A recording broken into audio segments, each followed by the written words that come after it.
स्वागत है आपका फाइनल ट्रेड में। नमस्कार, मैं हूं दीपांशु भंडारी। और सुस्त शुरुआत, थोड़ा कंसोलिडेशन, रेंज बाउंड कारोबार, पर अब क्लोजिंग के समय थोड़ी सी चुस्ती आती हुई दिख रही है। बैंक निफ्टी अभी भी सुस्त है। निफ्टी आप देखें तो वापस 17,500 के ऊपर आते हुए दिखा है।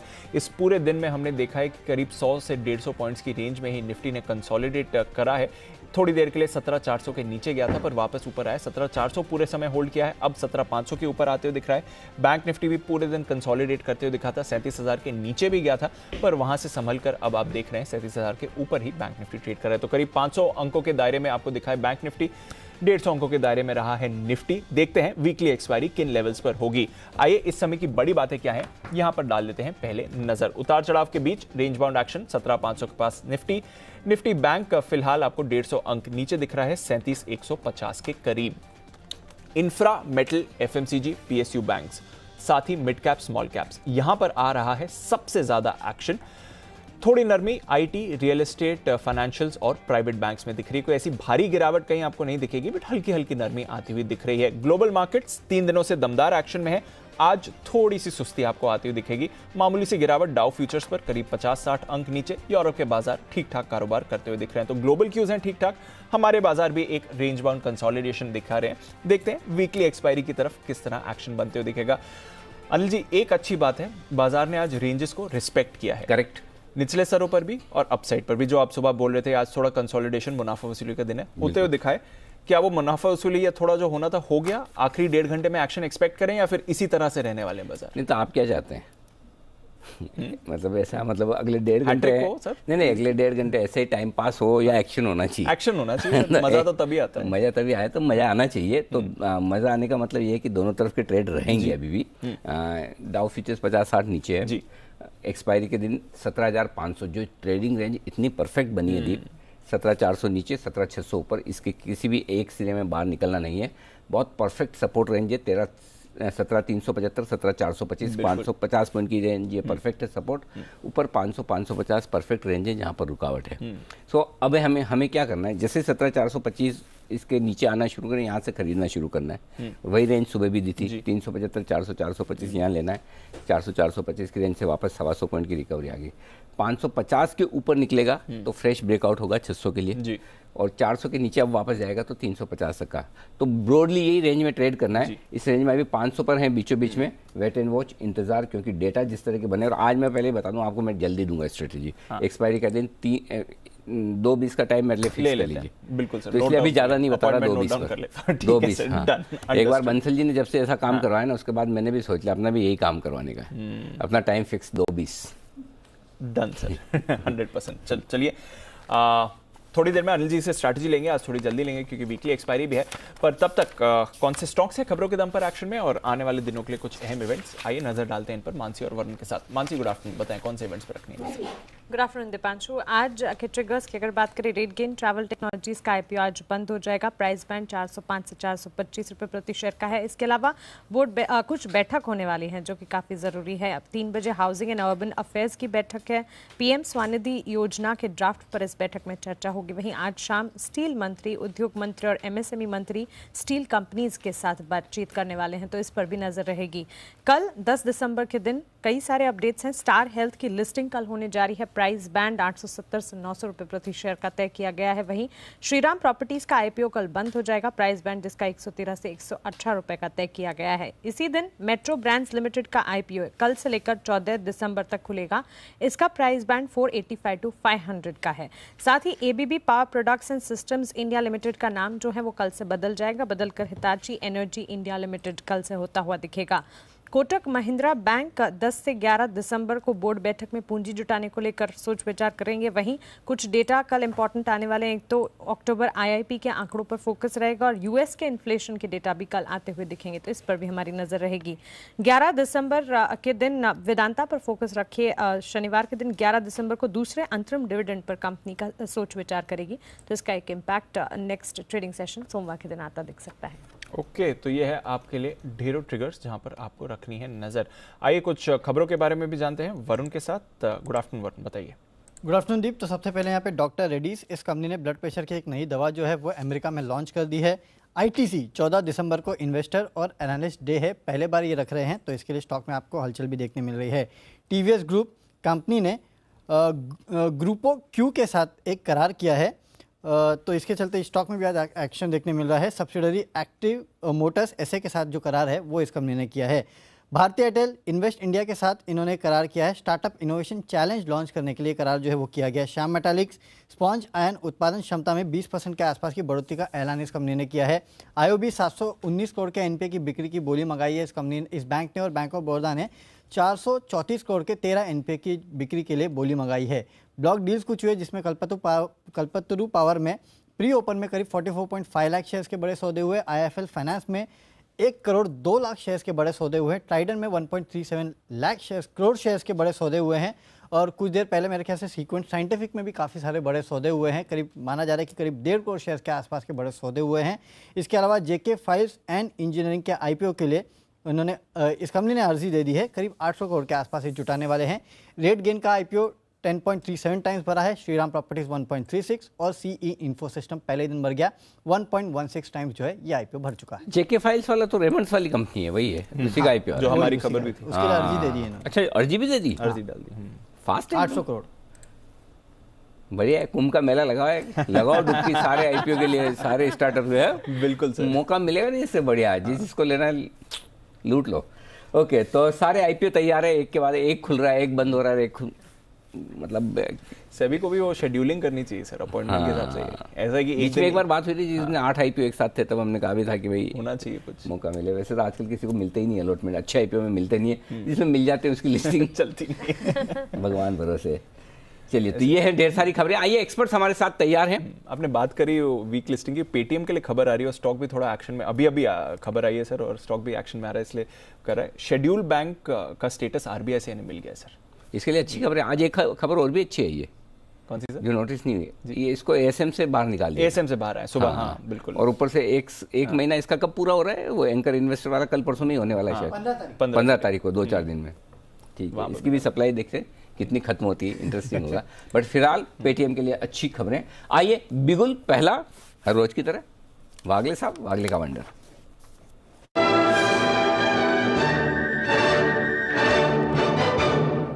बताएं वागले साहब। Good afternoon Anil ji, good afternoon Deepanshu. मेरा पहला तो डिस्क्लेमर है, डिस्क्लोजर है कि ये कॉल हमने हमारे क्लाइंट को 1-1.5 रुपया पहले दिया है। और उसके कॉल देने के पहले अनिल जी, मेरा आपको एक प्रश्न है, सवाल है। पूछिए, मुझे सवालों के जवाब देने में बड़ा मजा आता है। हाँ, मुझे पता है, इसी के लिए पूछ रहा हूँ। आप क्या एस्ट्रोलॉजी भी करते हैं क्या? देखो, अगर आप फीस देने को तैयार है तो इस मेरे से बड़ा एस्ट्रोलॉजर कोई है नहीं, एक्चुअली मैं आपको बताऊं। क्यों पूछा सर आपने?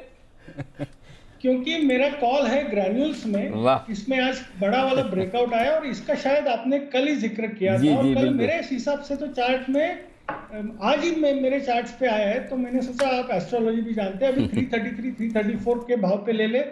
327 का मेरा स्टॉप लॉस होगा। 2 टारगेट्स होंगे अनिल जी, 350 का पोजिशनल टारगेट 3 से 4 दिनों का, और आज और कल का टारगेट 340-42 का। यहाँ से भी मुझे 6 से 8 रुपए दिखता है।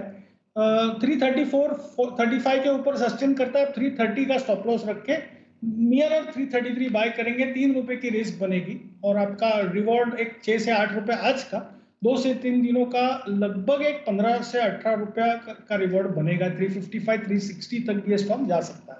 बिल्कुल सही है सर, मैंने भी यही टारगेट दिए हैं।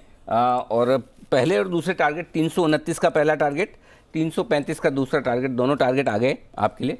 334 रुपये 45 पैसे, मैं ग्रेस मार्क ले रहा हूँ 55 पैसे का। दूसरा हो गया।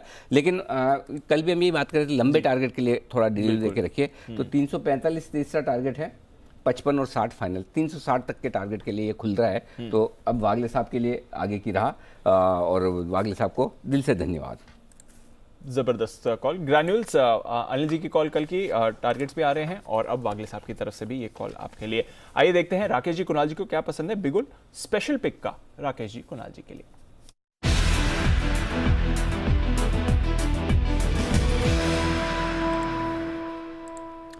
बताएं सर, गुड आफ्टरनून।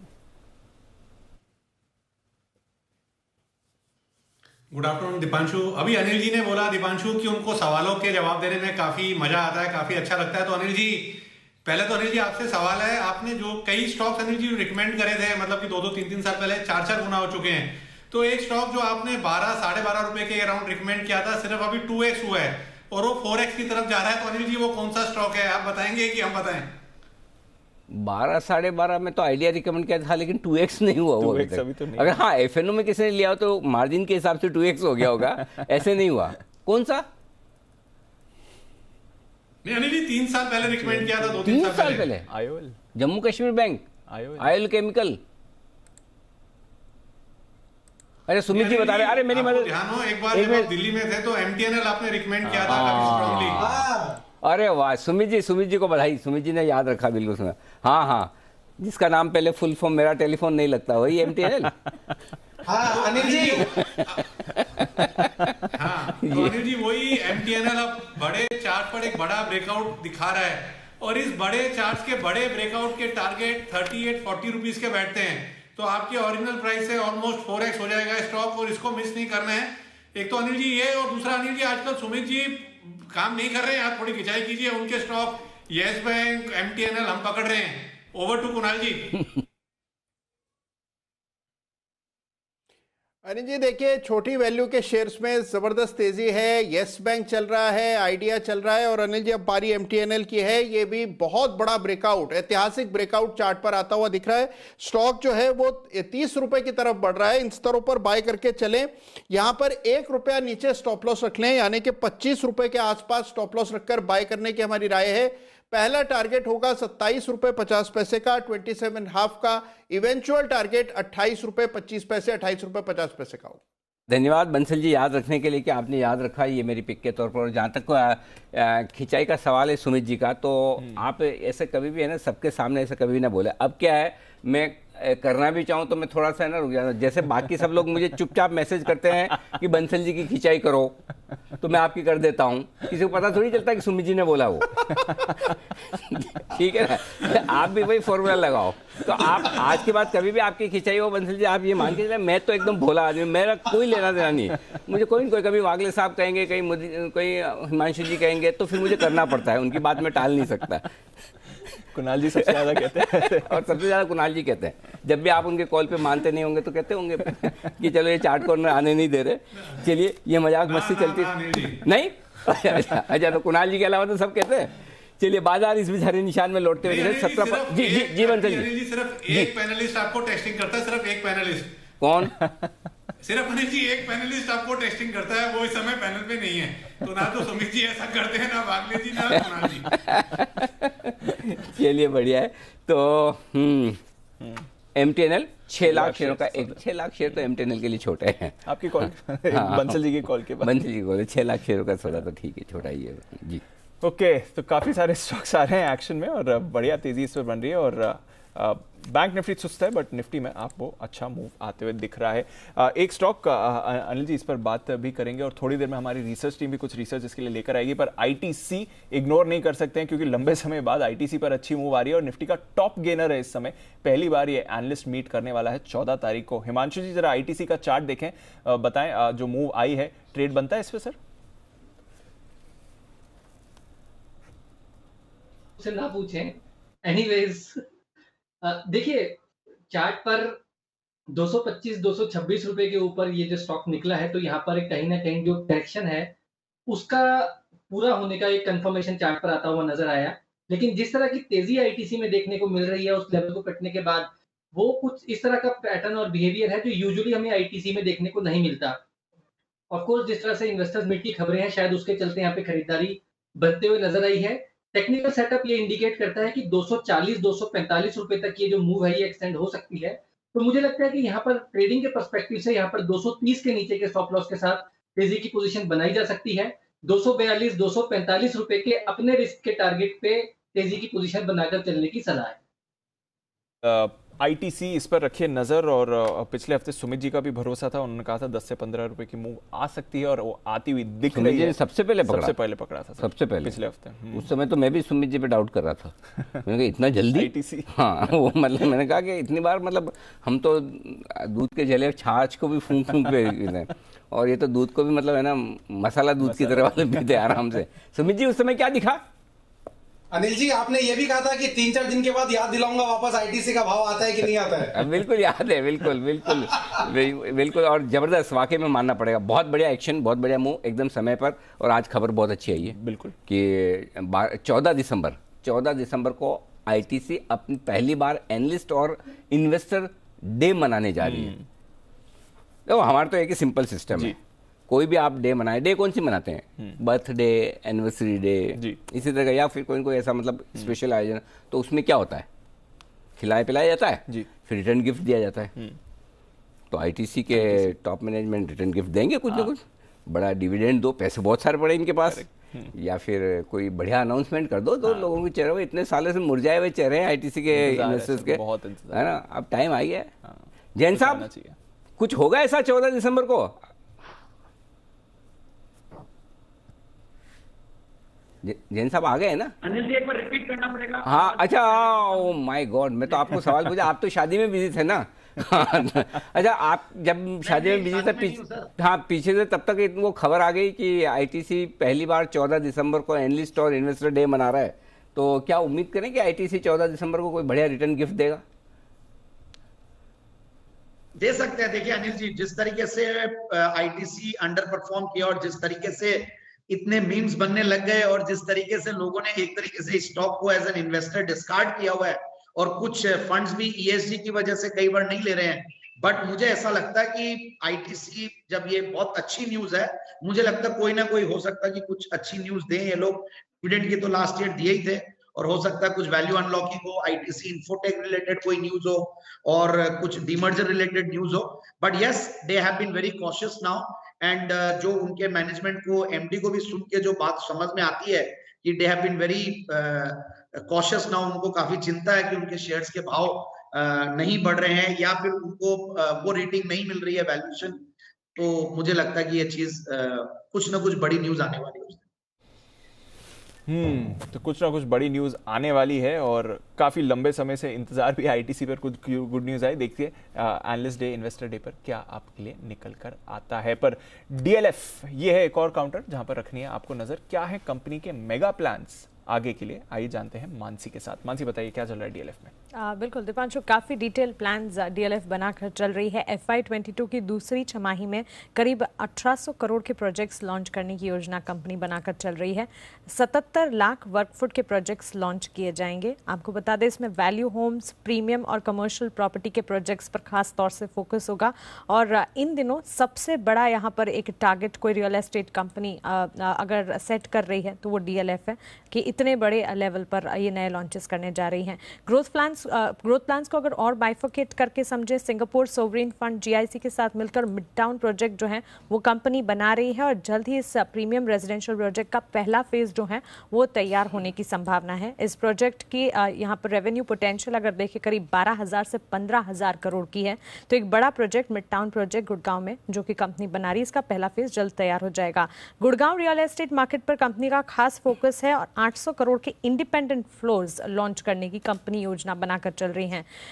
इसके अलावा पंचकुला में 400 करोड़ और चेन्नई में 600 करोड़ की भी डेवलपमेंट्स की योजना कंपनी बना रही है। और सेंट्रल दिल्ली के प्रोजेक्ट्स जिसके लिए एक फाइनल अप्रूवल, रेगुलेटरी अप्रूवल मिलना बाकी है, वो भी जल्द मिल जाएगा, तो वहां पर भी फोकस रहेगा। तो क्लियरली इन तमाम मार्केट्स में अपने रेजिडेंशियल प्रोजेक्ट्स और नए लॉन्चेस के लिए कंपनी काफ़ी ज़्यादा तैयारी कर रही है, और आने वाले दिनों में बड़े लॉन्चेस यहाँ पर डीएलएफ की तरफ से देखने को मिलेंगे। तो बड़े लॉन्चेस डीएलएफ की तरफ से आपको आते हुए दिख सकते हैं। बड़ी प्लान्स हैं कंपनी के कुछ और नए प्रोजेक्ट्स जोड़ने के लिए। तो देखते हैं, रियल एस्टेट सेक्टर वैसे भी तेजी में, आज थोड़ा कंसोलिडेशन पर कोई ऐसी बड़ी गिरावट नहीं आई है, 400 के आसपास ही स्टॉक आपको दिख रहा है। पर आइए कुछ और कॉल्स लेने का वक्त है, चलते हैं हिमांशु जी के पास, और बिगुल उनके लिए BTSTT।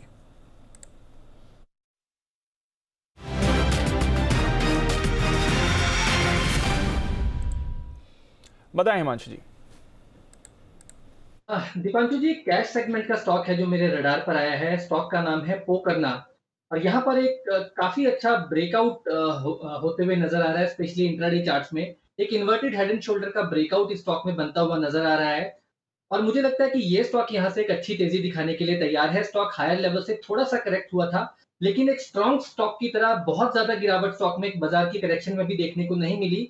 और यहाँ पर जिस तरह से ये स्टॉक एक नेकलाइन को यहाँ पर ब्रीच करता हुआ नजर आ रहा है, 635 640 रुपए के ऊपर। मेरा मानना है कि स्टॉक में एक अच्छी तेजी यहाँ पर आते हुए नजर आ सकती है। तो पोकरना में यहाँ पर एज अ BTST खरीदारी करके चलने की सलाह है। 675 रुपए का पहला टारगेट और 705 रुपए का दूसरा टारगेट आपको यहाँ पर आज और कल में आता हुआ नजर आ सकता है। 630 रुपए के एक स्टॉप लॉस के साथ पोकरना में BTST करने की सलाह रहेगी। तो ये है आपके लिए पोकरना पर खरीदारी करा। इंटरेस्टिंग कैश कॉल आती हुई हिमांशु जी की तरफ से 700 के पार जाने के लिए तैयार हो रहा है ये काउंटर। आइए 2:20 अनिल जी ने आपको वादा किया था आज एक वीकली एक्सपायरी है तो थोड़ी जल्दी लेंगे स्ट्रैटेजी। चलते हैं अनिल जी के पास मार्केट से। प्रॉम्प्टनेस एकदम बिल्कुल 6:20 पे आपने 2:20 पे एकदम तैयार है सर, रिमाइंडर लगा हुआ था। गजब, क्या बात है, वेरी गुड। आइए बिगुल मार्केट स्ट्रैटेजी का।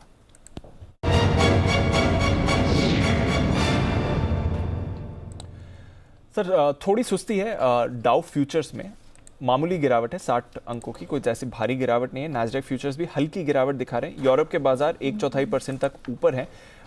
एशिया में ठीक ठाक कारोबार हुआ था। जापान थोड़ा वॉलेटाइल आज था, सुबह 1% ऊपर था, इवेंचुअली ½ % नीचे बंद हुआ। बट चीन हांगकांग दोनों में 1% की तेजी दिखी है आपको। गोल्ड दायरे में है, कच्चा तेल भी आपको ठीक ठाक 75 के लेवल्स होल्ड करते हुए दिख रहा है। क्या करना है सर? दीप, जो अभी डेटा दिख रहे हैं जी, ये बता रहे कि 17,425 से 17,475 इस रेंज में कहीं एक्सपायरी होनी चाहिए, जिधर आसपास इन्हीं के। तो ऊपर में क्या है 500-550 रुकावट है जी, 375-425 सपोर्ट है जी। तो न तो आज का लो तोड़ना है ना हाई तोड़ना है जी, ये दिख रहा है। तो अब हमें क्या करना है माफ कीजिएगा, 3:05 तक, 3:30 पे तो खेल खत्म ही हो जाएगा, 3:05 तक हमने अगर इस रेंज के पार नहीं निकलता है तो कुछ मत करिए। इस रेंज के किसी एक सिरे पर आने पर कॉन्ट्रा कॉल लेंगे। समझिए 400-425 के आसपास आता है, वहाँ खरीदारी करेंगे। 500-550 के रेंज में आता है तो 525-550 में आता है तो वहाँ बिकवाली करेंगे। कुछ नहीं तो क्या है, आपको क्या क्या सपोर्ट नहीं कर रहा है। डाउ सुस्त है, हमें पता है 3 दिन बढ़ने के बाद होगा सुस्त, ठीक है, एक्सपेक्टेड सुस्त है। FI ने बहुत ज़्यादा नहीं खरीदा है, वो हमें पता है, तो आज भी नहीं खरीदोगा ये भी मालूम है जी, ठीक है।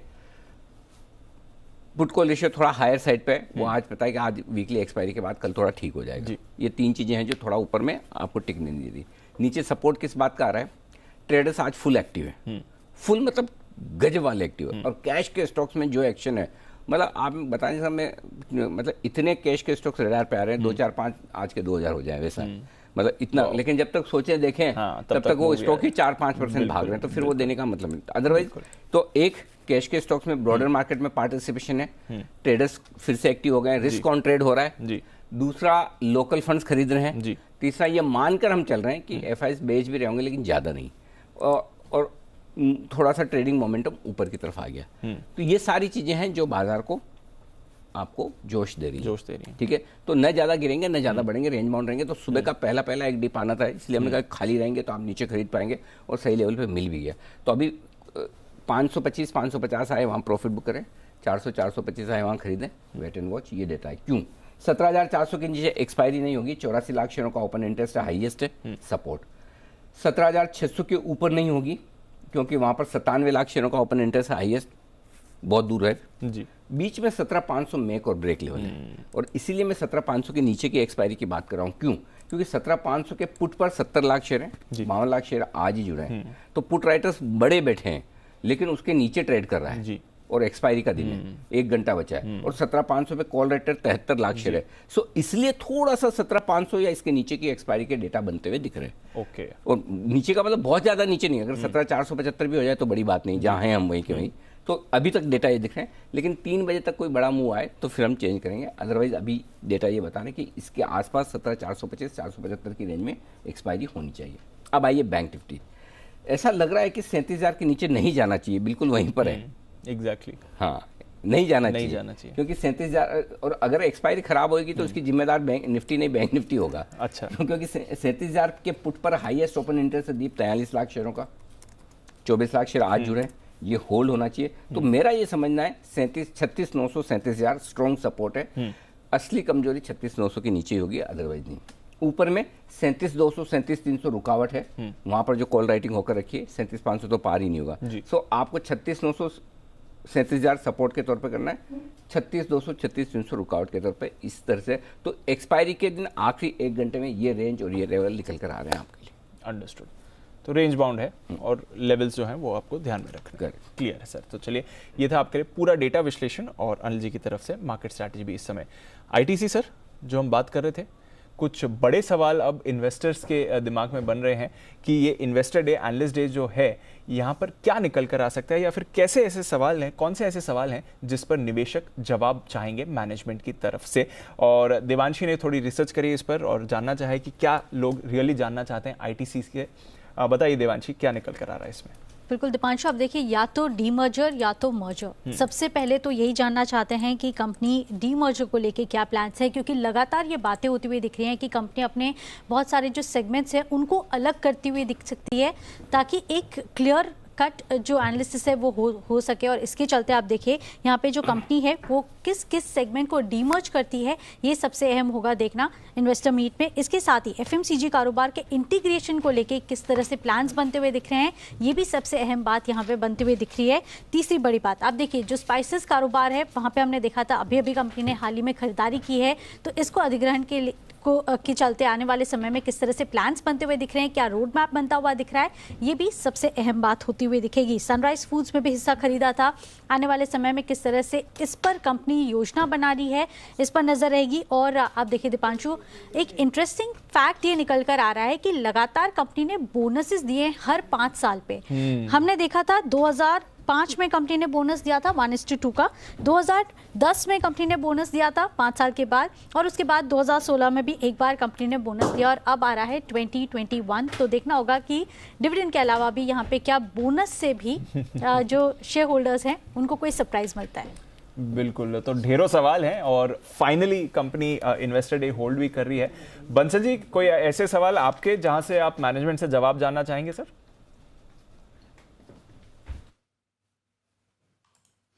नहीं, देखिए, पहले तो दीपांशु, मतलब कि सुमित ने इसको एकदम राइट पॉइंट पे आइडेंटिफाई करा था। और दीपांशु, एक ही चीज मैं भी जानना चाहूंगा कि देखिए, मैनेजमेंट ने तो बोला था कि we are open to demergers going ahead. तो एक चीज मैं मैनेजमेंट से समझना चाहूंगा कि क्या अगर they are open to demergers going ahead, तो क्या टोबैको बिजनेस और एफएमसीजी बिजनेस का भी डीमर्जर हो सकता है, क्योंकि यहाँ सिनर्जीज एक हैं। तो इस चीज पे मैं समझना चाहूंगा कि क्या टोबैको का और एफएमसीजी बिजनेस का भी डीमर्जर हो सकता है गोइंग एहेड? बिल्कुल, टोबैको और एफएमसीजी बिजनेस का एग्जैक्टली क्या प्लान्स है आगे जाके ये जानना चाहेंगे। और आईटीसी ऐसा स्टॉक है, सभी के मन में सवाल हैं इसके लिए। कुणाल जी भी कुछ सवाल करना चाहते हैं मैनेजमेंट से। कुणाल जी, बताइए सर। दीपांशु, सवाल नहीं है। अभी अनिल जी ने कहा कि कुछ ना कुछ रिटर्न गिफ्ट जरूर मिलेगा इन्वेस्टर डे के दिन। तो मेरा केवल यही उनसे प्रार्थना है कि चाहे इन्वेस्टर्स को कुछ दें या ना दें, उन वीर एनालिस्ट को जो कि इतने उपहास का सामना करके भी इस पर खरीदारी की राय देते हैं, उनको तो कुछ ना कुछ जरूर मिलना ही चाहिए।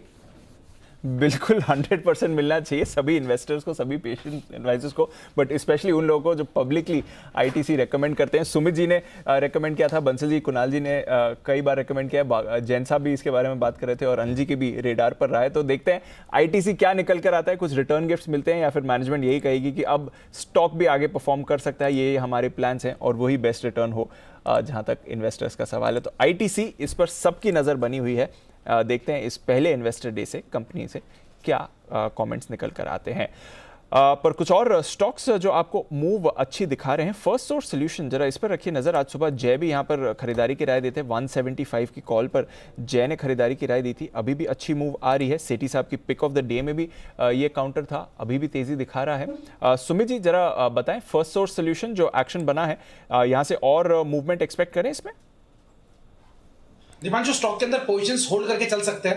अगर 180 के ऊपर ये सस्टेन करेगा तो फिर एक अच्छा मोमेंटम पकड़ेगा। फिलहाल इसकी रेंज मान के चले 170 नीचे में, 180 ऊपर में। इधर साइड ब्रेकआउट 8 से 10 रुपए का मूव स्टॉक में ऊपर की तरफ देखने को मिलेगा। यहाँ पे बाइंग बनती है और पोजीशंस होल्ड करके चले। 180 के बाद इसमें फ्रेश मोमेंटम आएगा।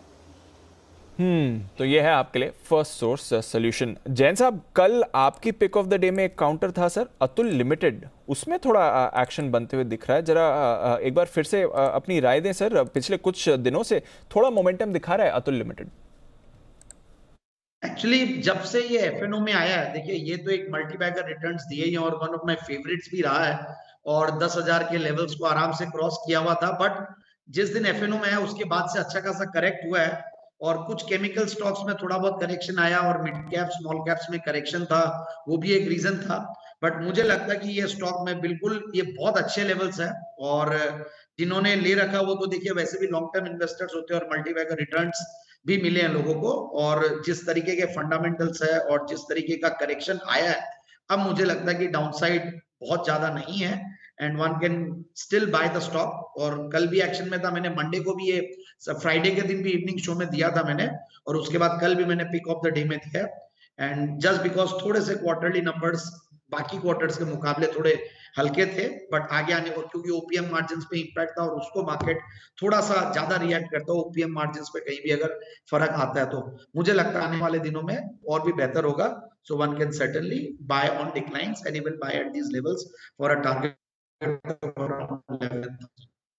डिक्लाइंस पर खरीदें, करंट लेवल्स पर खरीदें। अतुल लिमिटेड, इस पर जैन साहब का है भरोसा। जैन साहब के कुछ और काउंटर्स भी अच्छी परफॉर्मेंस दिखा रहे हैं। नीलकमल में आपको बढ़िया एक्शन इस समय आते हुए दिखा है। जॉनसन हिताची एक और काउंटर, यहाँ पर भी आपको एक अच्छी मूव आती हुई दिख रही है, तो नजर रखिए। कुछ कुछ स्टॉक्स हैं जो आपको बढ़िया मोमेंटम में आ रहे हैं। आइए, मोमेंटम की हम बात कर रहे थे और सेठी साहब की कुछ आज सुबह की दमदार पिक्स की भी परफॉर्मेंस अच्छी रही, तो उसका अपडेट लेते हैं और उनके फ्रेश आइडियाज जानते हैं। स्वागत करते हैं सदाबहार सेठी साहब का उनके शॉर्ट टर्म पिक्स के लिए।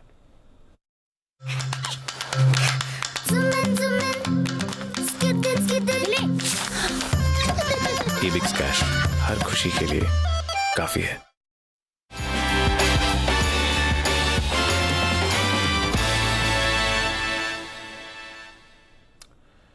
स्वागत है सेठी साहब। फर्स्ट सोर्स सॉल्यूशन तो दमदार प्रदर्शन कर रहा है सर। आज सुबह की आपकी पिक, कोई अपडेट इस पर, और फिर आपकी फ्रेश कॉल्स भी जानेंगे सर।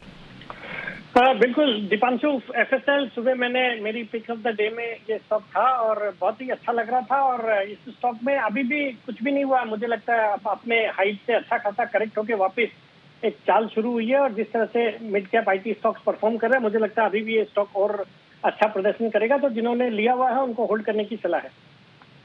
तो होल्ड करिए। 180 का सेठी साहब का टारगेट था, 180 का आज इसने हाई भी बनाया, तो सुबह का टारगेट हिट, बट और भी अच्छी मूव इस पर आ सकती है। बताएं सर सेठी साहब, आज क्या करना है? दीपांशु, आज दो स्टॉक है कैश मार्केट के खरीदारी करने के लिए। जो पहला स्टॉक है वो स्टॉक का नाम है मिसेस बेक्टर फूड्स, जो कि अभी 400 रुपए के लेवल पे ट्रेड कर रहा है।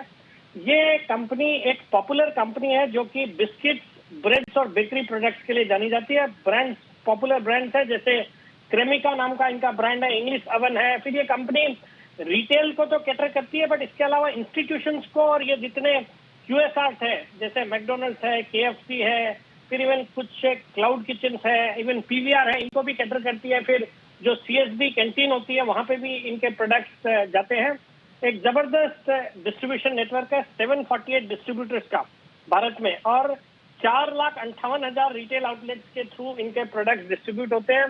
फंडामेंटल्स बहुत ही अच्छे हैं। वैल्यूएशन के लिहाज से स्टॉक अपने पीयर से काफी सस्ता है। रिटर्न रेशियोज अराउंड 17% के ROE, डेट इक्विटी रेशियो 0.29 का, जो कि लगातार कम कर रही है कंपनी, और पैट का 3 साल का कैगर है 45% का। FISDI अराउंड 7.9% स्टेक ओन करते हैं, जिसमें फ्रैंकलिन है, एक्सिस है, और बाकी बजाज होल्डिंग्स भी स्टॉक में 1.88% ओन करती है। तो मुझे लगता है ये स्टॉक जो कि 399-400 के लेवल पे ट्रेड करता है, यहाँ पे खरीदारी करें।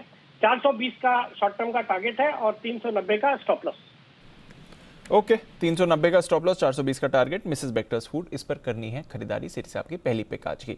दूसरी पिक बताएं सर। दीपांशु, दूसरी पिक है एक फार्मा कंपनी FDC। ये भी एक mid size integrated pharma company है जो कि स्पेशलाइज फॉर्मुलेशंस के कारोबार में है।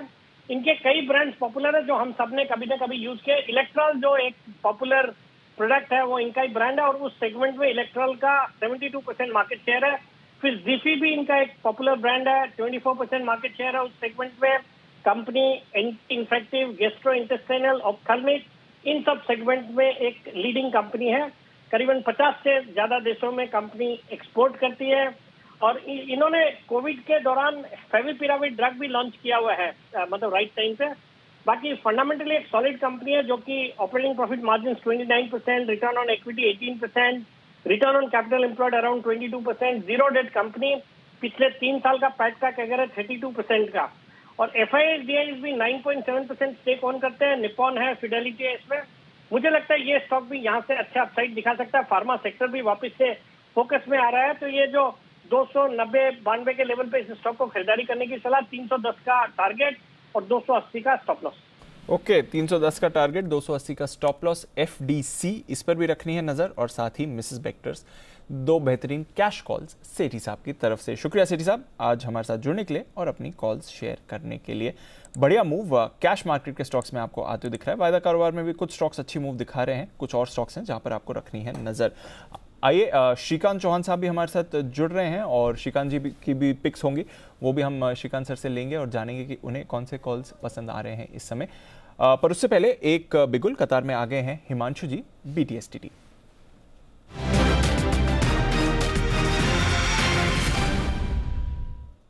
बताएं हिमांशु जी।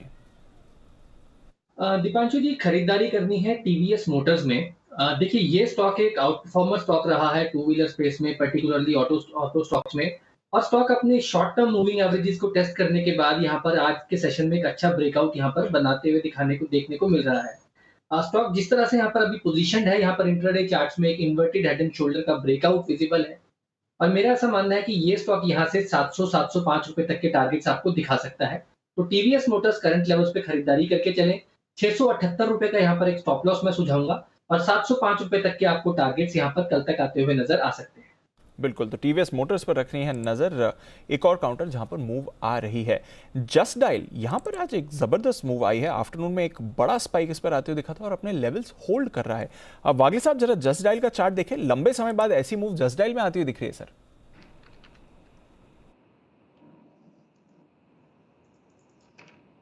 बहुत ही मतलब साइडवेज मूव या गिरावट के बाद ये बाउंस किया है। मैं श्योर नहीं हूं, मैं ये लेवल पे फाइनेंशियल्स मैच नहीं होंगे, क्योंकि 750 का स्टॉप लॉस बहुत लंबा है एज अ ट्रेडर, लेकिन थोड़ा सा मोमेंटम अभी भी है। मुझे लगता है ये स्टॉक 880-890 में भी इवन 900 तक ये मोमेंटम जा सकता है।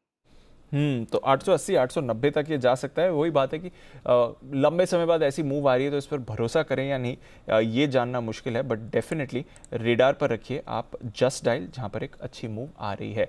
बिगुल सुमित जी के लिए, सुमित का सुपर हिट।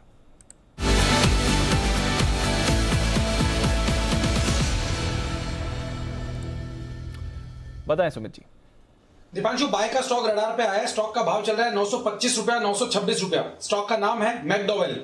मैकडोवेल के अंदर एक अच्छा मूव ऊपर की तरफ देखने को मिलना चाहिए। स्टॉक में यहाँ पे खरीदारी करें। स्टॉक पिछले 3 दिनों से धीरे धीरे करके तेजी दिखा रहा है और अभी बॉलिंगर बैंड का मिडिल बैंड क्रॉस करके ऊपर की तरफ जाने को तैयार है।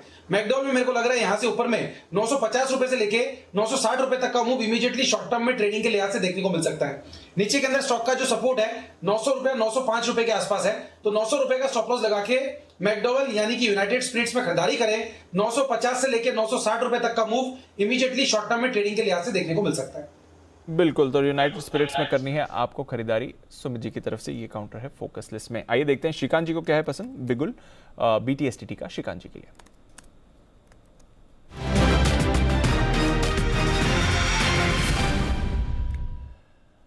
बताएं श्रीकांत जी। जी दीपांशु, मुझे लग रहा है कि फोर्टिस हेल्थ केयर पे ध्यान देना चाहिए। इसकी जो अभी प्राइस पैटर्न का जो एक फॉर्मेशन बना है वो क्लियरली इंडिकेट करता है कि ये stock consistently higher top higher bottom की सीरीज को एस्टैब्लिश कर रहा है, और आज के दिन में जब इसने पिछले 3 या 4 दिन के लोज को ब्रेक किया था, उसके बाद की जो रिवर्सल कैंडल बनी है वो क्लियरली इंडिकेट करता है कि ये स्टॉक आने वाले दिनों में वापस एक बार इसकी जो अपवर्ड बाउंड्री है वो 290-95 के करीब की है, वहां तक ये जा सकता है। तो करंट लेवल से 275 में इसे बाय करके चले, और जो आज के लोज है 267 उसे हम एज अ स्टॉप लॉस पकड़ के चल सकते हैं, और टारगेट्स रखेंगे हम 295 से लेकर 300 रुपीज के। 295 से 300 के टारगेट्स के लिए फोर्टिस हेल्थ ये एक बार फिर से आपको मोमेंटम में आते हुए दिख रहा है। आज इंटरेस्टिंग बाजार है, काफ़ी सारे काउंटर्स हैं जो थोड़ी समय से इग्नोर्ड हैं, जहां पर आप अब वापस मूव्स आते हुए देख रहे हैं। येस बैंक एक और काउंटर भी रिसेंटली स्पेशल पिक भी आई थी राकेश जी कुणाल जी की तरफ से, वहां पर भी एक बड़ी मूव आती हुई दिख रही है, नज़र रखिएगा इस पर भी।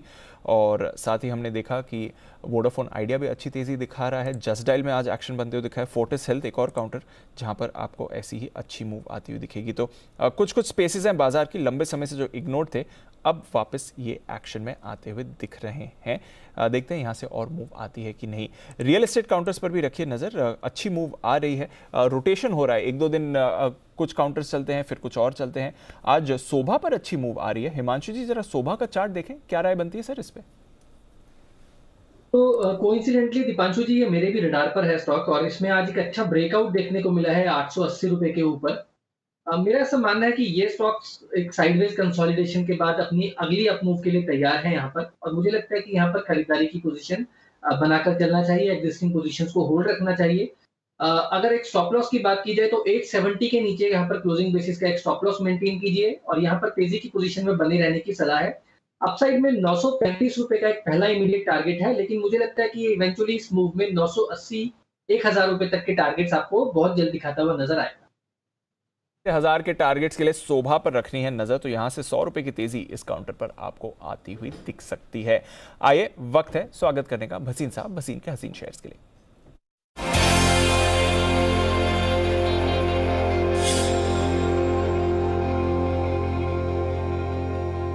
स्वागत है भसीन साहब, गुड आफ्टरनून। बाजार अपने लेवल्स होल्ड करते हुए और आज स्टॉक स्पेसिफिक एक्शन भरपूर है, तो एक बार जरा बाजार पर अपना नजरिया दें सर। Good afternoon Deepanshu. तो आज एज एक्सपेक्टेड एक कंसोलिडेशन डे है। 3 दिन से इतनी शार्प रैली आई है, प्रॉफिट बुकिंग है, और अच्छा है अगर मार्केट यहाँ थोड़ा सा नेगेटिव भी यही बंद हो जाए तो आई वुड एक्सपेक्ट 450 और 500 के बीच में एक्सपायरी, और बैंक निफ्टी पे 37,000। तो अगर आपको एक स्ट्रैटेजी देनी हो तो बैंक निफ्टी की दोनों 9th आज की जो है कॉल और पुट दोनों बेच दीजिए। You are getting 60 rupees, 60 rupees call, 60 rupees put, और अगर 37,000 पे बंद होती है तो आपको दोनों 120 रुपए पॉकेट हो जाएंगे। आप वो एज ए स्ट्रैटेजी कर सकते हैं, selling both the call and put off the 37,000 bank Nifty strike price. आपको अपडेट दे दूं, बहुत आउट परफॉर्म किया है। सब मेरे को सेल पे कह रहे थे 3-4 रुपए, मैंने 12-13 कहा था, 13 रुपए हो गया, 10% अपसाइड। REC, PFC आज सुबह मुथूट दिया है, कल आपको अडानी पोर्ट एंटरप्राइज दिया, दोनों टारगेट हो गए। L&T out perform, ICICI, TISCO, idea आपको 18 कहा था, 16.60 हो गया। AB capital, AB, SL, AMC, union bank सारे बाइज हैं। अब आपके लिए 2 नहीं 3 बाइज हैं, और एक डिलीवरी की कॉल है जो मुझे लगता है यहाँ आनी चाहिए। मैं कॉल ज्यादा इसलिए दे रहा हूँ दीपांशु के, लोग बाग आइडियाज ढूंढ रहे होते हैं and you know they want guidance at that time. तो आप कहें तो मैं शुरू करूँ? एब्सोल्युटली सर, बताएं कौन से हैं आपके आज के दमदार पिक्स? तो देखिए, पहले तो रीओपनिंग ट्रेड का सबसे बड़ा प्लेयर है Jubilant food, and it has corrected sharply from 4400, 38-35 में लीजिए। स्टॉप लॉस 3755, 3950 का टारगेट मुझे जुबिलेंट में दिखता है। दूसरा बाय है Motherson Sumi. I can tell you Motherson is going to see the best numbers, because वो कह रहे हैं जितनी उनकी डिमांड है उससे ज्यादा एक्सीड, सप्लाई है उससे ज्यादा डिमांड एक्सीड कर रही है। 24-24 में लीजिए, stop loss of 20, this is headed to 233। And third buy is GAIL. I think PSU stocks are neglected. GAIL on a dividend yield and on the gas distribution is the best play here. 33.5 में लीजिए, keep a stop loss of 30, but this is headed to 142। और delivery में मैं कह रहा हूँ जैसे L&T है वैसे ही 2 शेयर्स हैं, ABB और सीमेंस। आज मैं कह रहा हूँ ABB और सीमेंस दोनों एक्यूमुलेट कीजिए। Siemens is headed to 2700 and ABB is headed to 3000। तो ये सीमेंस जो 2250 रुपए में आपको मिल रहा है, it's a no brainer, and so is ABB. ABB, Siemens, L&T are seeing the strongest ever inflow on capex, and that is what is indicating the revival of industrial capex. बिल्कुल, तो ABB, siemens economy से जुड़े stocks नजर रखिए और delivery लेकर इन्हें अपने पोर्टफोलियो में रखिए। ABB पर 3000 का टारगेट, सीमेंस पर 2700 का टारगेट भसीन साहब की तरफ से, और इसके अलावा 3 ट्रेडिंग पिक्स भी। जुबिलेंट फूड 3950 के टारगेट के लिए खरीदें, मदरसन सुमी 233 का टारगेट इस पर लगाएं, और गेल 142 के टारगेट के लिए यहां पर भी आपको करनी है खरीदारी। तो 5 बेहतरीन कॉल्स भसीन साहब की तरफ से जो आपको अपने रेडार पर रखनी है। शुक्रिया भसीन साहब हमारे साथ जुड़ने के लिए और अपनी बेहतरीन पिक्स शेयर करने के लिए। कल सुबह सर आपसे फिर से होगी मुलाकात। जैन साहब, इनफैक्ट भसीन साहब के आने से पहले मैं देख भी रहा था, जुबिलेंट फूड के साथ साथ बर्गर किंग देखिए सर, देवयानी इंटरनेशनल देखिए, ये सारे स्टॉक्स वापस एक्शन में आते हुए दिख रहे हैं, थीम बन रही है। अभी इसी से जुड़ा एक स्टॉक मिसेस बेक्टर्स, इस पर सेठी साहब की भी राय आई थी। क्या चल रहा है सर इस स्पेस में? वापस ये सारे स्टॉक्स जो एक्शन में आ रहे हैं, 2 दिनों से बर्गर किंग और देवयानी पर्टिकुलरली बढ़िया एक्शन में रहे हैं सर। हाँ बिल्कुल बिल्कुल, देखिए वो कुछ तो एक जो लॉकडाउन या उन चीजों का एक छोटा मोटा एक जो डर था, हालांकि बहुत छोटा डर था, थोड़े दिनों के लिए रहा, उसका भी एक रीजन रहता है। और दूसरा जो बेक्टर्स फूड की बात कही, देखिए ये सारे जो फूड स्टॉक्स अभी इन दिनों मैंने देखा, भले वो ब्रिटानिया की बात करें तो वो भी बहुत ज्यादा परफॉर्म नहीं किया, और बेक्टर्स फूड भी मैंने भी जैन साहब के जेम्स में कवर किया और आज सेठी साहब ने भी कवर किया है, तो अच्छे लेवल्स पे है, तो one can certainly buy this stock. और जिस तरीके से बजाज होल्डिंग्स की भी होल्डिंग है, और प्लस जो आईपीओ के बाद जो अंडर परफॉर्मेंस रहा है, तो बिल्कुल देखना चाहिए। बाकी यस, बर्गर किंग हो या जुबिलियंट हो, ये सब वैल्यूएशंस तो बहुत महंगे हैं, बट स्टिल मुझे लगता है कि बर्गर किंग में और वैल्यू दिखती है, क्योंकि ये भी करेक्टेड स्टॉक है, सो one can look for it. बिल्कुल, तो बर्गर किंग ये भी करेक्टेड स्टॉक है, यहाँ पर वापस मौका आप ज़रूर ढूंढ सकते हैं। ये है राय जैन साहब की तरफ से। नज़र रखिए वेस्ट लाइफ डेवलपमेंट, हालांकि आई थिंक इस पर आज खबर भी थी, सीएफओ के जो कंपनी के सीएफओ उन्होंने इस्तीफा दिया है, बट ये भी थोड़ा थोड़ा एक्शन में आ रहा है। बाकी स्टॉक्स में ज़्यादा आउट परफॉर्मेंस है, इसमें नहीं। बारबेक्यू नेशन ये एक और काउंटर है जहाँ पर आज सुबह एक अच्छी मूव आपको आती हुई दिख रही थी। ये भी एक काउंटर है, कुछ समय पहले इसने ब्रेकआउट दिया था, उसके बाद एक्शन में आते हुए दिखा था, तो इस पर भी आप रखिए नज़र। आइए एक और कॉल हिमांशु दी दे रहे हैं बिगुल उनके लिए BTSTT का। कभी कभी खुशी के लिए कुछ ज्यादा नहीं, एक अनजान दोस्त ही काफी है। एबिक्स कैश हर खुशी के लिए काफी है।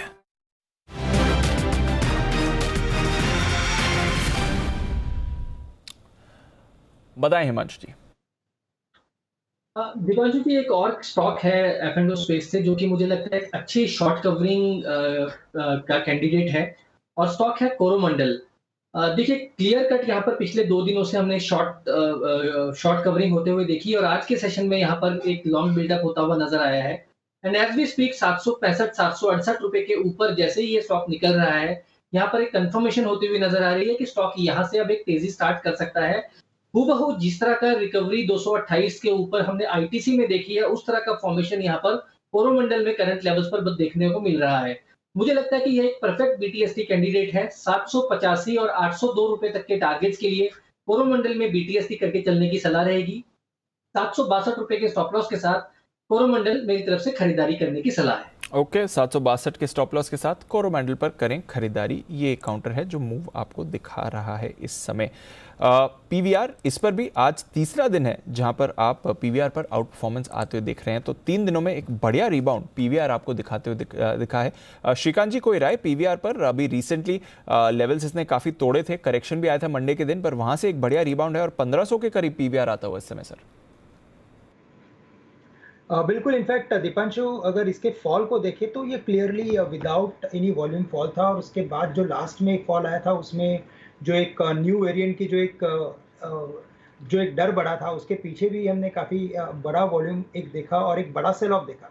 लेकिन इवेंचुअली स्टॉक अभी स्टेबलाइज हो रहा है, काफ़ी सारे क्लैरिटी आ रही है न्यू वेरिएंट के ऊपर, उसके बाद इसमें तेज़ी बनी है। तो मुझे लगता है कि ये वापस जो तेज़ी बनेगी वो उतनी सस्टेनेबल रहेगी, और इसके जो 20 दिन के एवरेजेस है वो तकरीबन कुछ 1550 के करीब के है।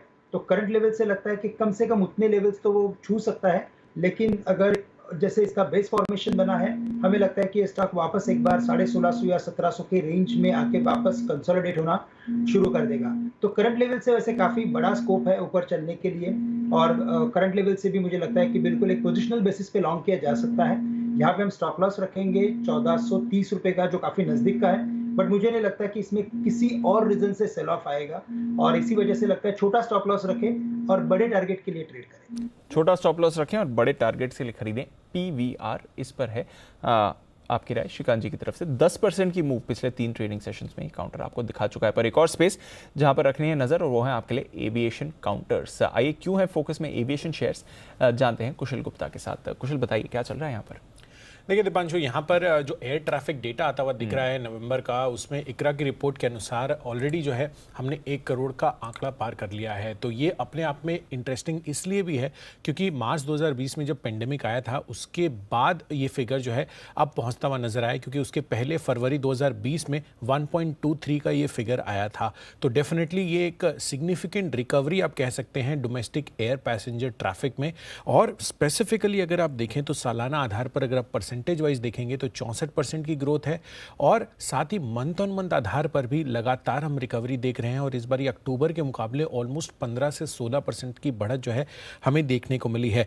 इनफैक्ट अगर आप देखें तो यहाँ पर जिस तरह के आंकड़े आ रहे हैं डेफिनेटली बहुत एनकरेजिंग है पूरे एविएशन स्पेस के लिए। अगले साल हम देख भी रहे हैं कि जेट एयरवेज और मोस्ट प्रोबेबली आकाशा एयरवेज वो भी मार्केट में उतरते हुए नजर आएंगे। और डिमांड जिस तरह से स्ट्रक्चर फॉर्मेशंस हो रहे हैं उससे काफ़ी ज़्यादा पॉजिटिविटी बन रही है सेक्टर के लिए। पर डेफिनेटली कहीं ना कहीं कुछ चुनौतियां भी नज़र आ रही हैं सामने। सबसे पहला तो जो ओमिक्रॉन का डर है वो कहीं ना कहीं हो सकता है कि डिमांड रिकवरी पर ब्रेक लगाता हुआ नजर आए। और दूसरी बड़ी कारण है एटीएफ की कीमतें। आप देखिए पिछले साल के मुकाबले एटीएफ की कीमतों में ऑलमोस्ट 67% की बढ़त हमें देखने को मिली है।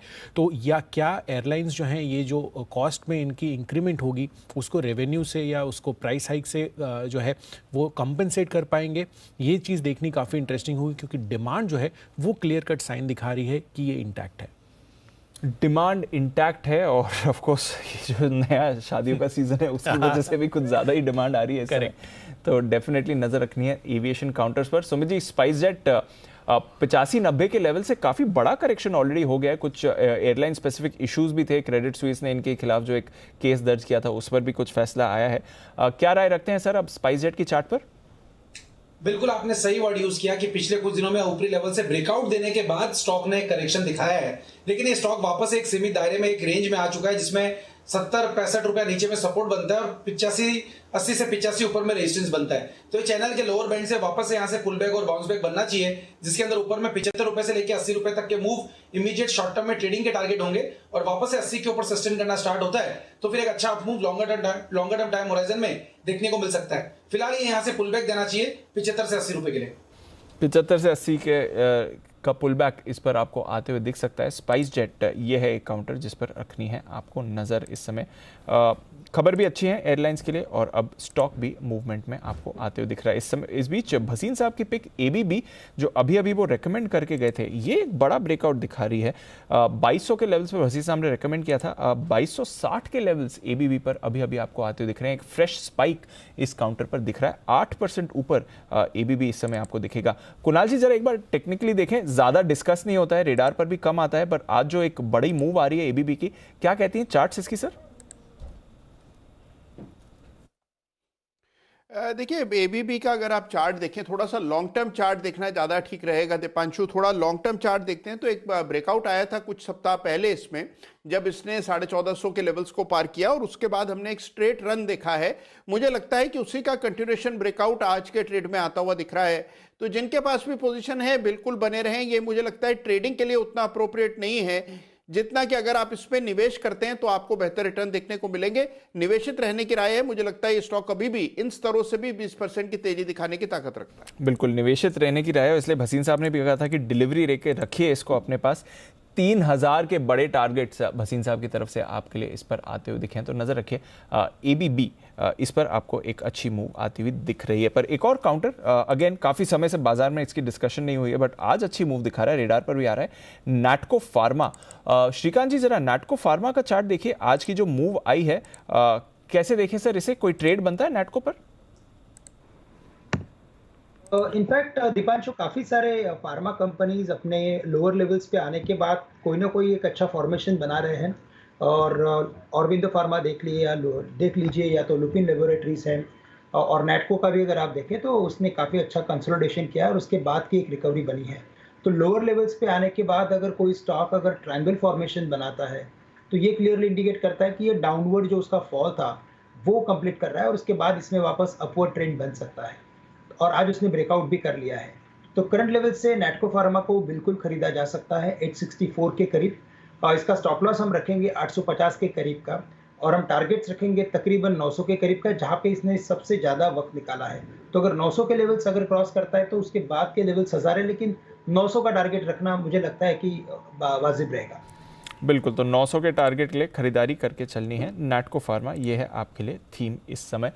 इस बीच एक और काउंटर जहां पर एक स्पाइक आ रहा है, इकोनॉमी से जुड़े स्टॉक्स पर रखिए नजर, क्योंकि एक एक करके सारे स्टॉक्स मूव आपको दिखा रहे हैं। एलएनटी पर एक अच्छी तेजी बनी हुई है इस समय, सीमेंस एबीबी पर अभी भसीन साहब राय दे रहे थे, थर्मैक्स इस पर देखिए अभी अभी एक फ्रेश स्पाइक आपको आते हुए दिखेगा। और बंसी जी, एक महीने पहले 10 की कमाई का आइडिया भी था आपका और कुणाल जी की तरफ से 2500 के टारगेट, तब 1600 में लेवल की बात करी थी, आज 1750 पर है। ये जो फ्रेश मूव आई है थर्मैक्स की आज, कैसे समझें इसे सर? और ट्रेडिंग के लिए कोई राय? पोजिशनल टारगेट्स तो आपके बड़े हैं, बट ट्रेडिंग टारगेट्स क्या होंगे इसके लिए?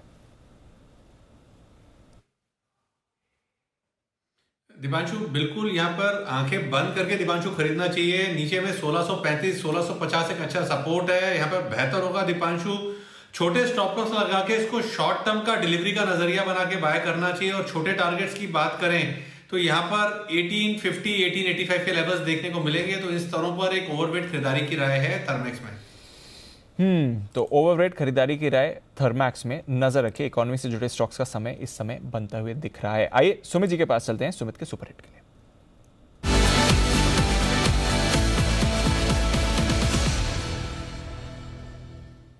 सुमित जी बताएं सर। दीपांशु, बाय का स्टॉक है, ऑटो सेक्टर के स्टॉक्स के अंदर मोमेंटम बन रहा है। तो जो स्टॉक मेरे रडार पे आया वो है आइशर मोटर, 2530 के आसपास या 32 के आसपास अभी ट्रेड कर रहा है। आइशर मोटर पिछले कुछ दिनों में धीरे धीरे करके मोमेंटम दिखा रहा है और रिसेंट का हाई अभी ब्रेक कर चुका है। आइशर मोटर में मेरे को लग रहा है कि अब यहां से ऊपर का मूव देखने को मिलना चाहिए। वैसे भी ये स्टॉक ने पिछले कुछ दिनों में एक अच्छी गिरावट दिखाई, गिरावट दिखाने के बाद लोअर लेवल से अभी बाउंस बैक दिखा रहा है। तो इस बाउंस बैक के अंदर आइशर मोटर ऊपर में 2600 रुपए से लेके 2640 रुपए तक का मूव इमीडिएटली शॉर्ट टर्म में ट्रेडिंग के लिहाज से दिखा सकता है। नीचे के अंदर इसका सपोर्ट जो बन रहा है 2475 2480 के आसपास का बन रहा है। आइशर मोटर में यहाँ पे सीएमपी पे खरीदारी करें, स्टॉक यहाँ से एक बढ़िया मूव दिखाना चाहिए 3-4 दिनों के अंदर। 2600 से 2640 के टारगेट जल्दी शॉर्ट टर्म में आइशर मोटर में देखने को मिलने चाहिए। तो 2600 के पार जाने के लिए तैयार है आइशर मोटर्स, इस पर रखनी है आपको नजर। ऑटो स्पेस से ये भी एक काउंटर है जो मूव इस समय आपको दिखा रहा है। अच्छा एक्शन इन सारे स्टॉक्स में आपको बनते हुए दिखा है। एक राय जरा एलएनटी पर भी ले ली जाए, क्योंकि ये भी अच्छे मोमेंटम में आया हुआ है। हिमांशु जी जरा एलएनटी के चार्ट्स पर अपनी राय दें। देखिए, क्लियर कट आज सुबह से ही पर्टिकुलर काउंटर में एक अच्छी खरीदारी देखने को मिल रही है दीपांशु जी, और मुझे लगता है कि ओवरऑल भी हमने ये देखा है कि ये स्टॉक एक अच्छी स्ट्रॉन्ग बुल रन में है और यह बाजार में स्टेबिलिटी लौटते हुए नजर आई। इस स्टॉक में भी वापस से खरीदारी देखने को मिली है। मुझे लगता है कि यहाँ पर आपको कल तक के लिए बीटीएसटी के तौर पर अगर इस स्टॉक में पोजीशन आपने बनाई है तो इसमें कैरी करने की सलाह रहेगी। इवन करंट लेवल्स पर भी यहाँ पर खरीदारी की जा सकती है। 1905 1910 रुपए तक का एक पहला शॉर्ट टर्म टारगेट आपको शायद कल तक यहाँ पर आता हुआ नजर आए। ओवरऑल मुझे लगता है कि स्टॉक का चार्ट फॉर्मेशन काफी अच्छा है। कोई भी गिरावट 1840 1850 के लेवल्स में मिलती है तो पोजिशनल तौर पर इस स्टॉक में खरीदारी करके चलने की सलाह रहेगी।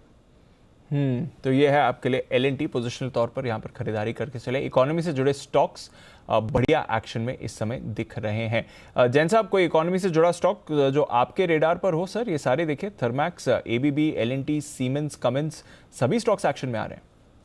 नहीं, बिल्कुल, देखिए ये स्टॉक्स भी अब चलेंगे ही, क्योंकि देखिए अब सरकार की भी जो स्पेंडिंग है या जो इकोनॉमिक इंडिकेटर सारे आए हैं उन सब में बहुत जबरदस्त पॉजिटिविटी दिखी है।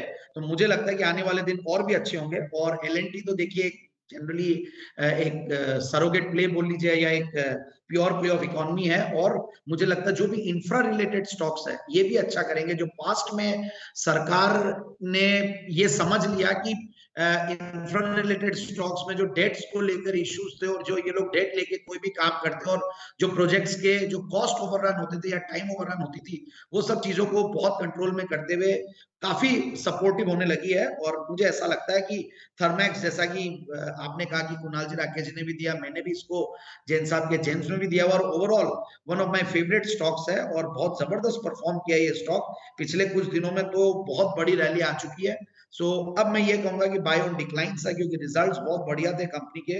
एंड मुझे लगता है कि आने वाले दिनों में भी ये कंपनी की जो मैनेजमेंट क्वालिटी है that is excellent. And I feel कि ABB, Thermax, Cummins, even Siemens, L&T, ये सारे स्टॉक्स बाय ऑन डिक्लाइंस है। स्टिल बहुत स्टीप बाकी इन सारे स्टॉक्स में ऊपर जाने के लिए। तो इकोनॉमी से जुड़े स्टॉक्स पर रखनी है नजर। BHEL पर भी एक ब्रेकआउट आते हुए दिख रहा है, नजर रखेंगे इस पर। हमारे एक्सपर्ट्स की कॉल भी आपको आती हुई दिख सकती है, नहीं तो हम चार्ट पे भी इसकी राय लेंगे। पर आइए उससे पहले एक कॉल श्रीकांत जी दे रहे हैं, उनके लिए बिगुल BTSTT का।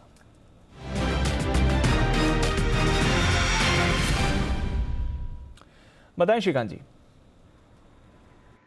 दिपांशु, आपने बिल्कुल सही पहचाना कि BHEL के ऊपर ही मेरा ध्यान था। और अगर आप कैपिटल गुड्स की और इंजीनियरिंग की अगर आप बात करते हो तो BHEL भी काफ़ी एक स्ट्रॉन्ग कैंडिडेट है इसी सेक्टर का। और इसके करेक्टिव पैटर्न्स को अगर नज़दीकी से देखते हैं तो एक बात समझ में आती है कि ये स्टॉक अपने करेक्टिव पैटर्न के कंप्लीट होने के बाद जो रिकवरी दिखा रहा है वो काफ़ी सिग्निफिकेंट है। यानी कि 57 से लेकर 64 तक नॉन स्टॉप चला है और ब्रॉड बेस सेक्टर की तेज़ी बनी है। L&T लीजिए या ABB सीमेंस लीजिए, और मैं हमेशा प्री बजट ऑलवेज किसी ना किसी सेक्टर में देखते रहता हूँ कि कहाँ पे एक्टिविटी बन रही है, कहाँ पे कुछ जो एक पैरेलल एक्टिविटी देखने मिलती है वो कहाँ पे आ रही है। और मुझे लगता है कि यही सेक्टर है कि जहाँ पे अच्छी तेजी बन सकती है। GST कलेक्शन भी बढ़ रहा है, तो वेरी क्लियरली BHEL को करंट लेवल से खरीदे 64 के करीब, 64 के करीब। यहाँ पे टारगेट्स रखना आप 69 के, थोड़े बड़े टारगेट्स हैं क्योंकि ओवरऑल सेक्टर में तेजी है। और हम स्टॉप लॉस रखेंगे यहाँ पे 61 के करीब का, तो 61 का स्टॉप लॉस रखें 69 के टारगेट्स के लिए। स्टॉप लॉस 69 के टारगेट्स, ये है आपके लिए BHEL, और आपका पूरा सहारा देने के लिए तैयार है राकेश जी, कुणाल जी चार्ट कॉर्नर में।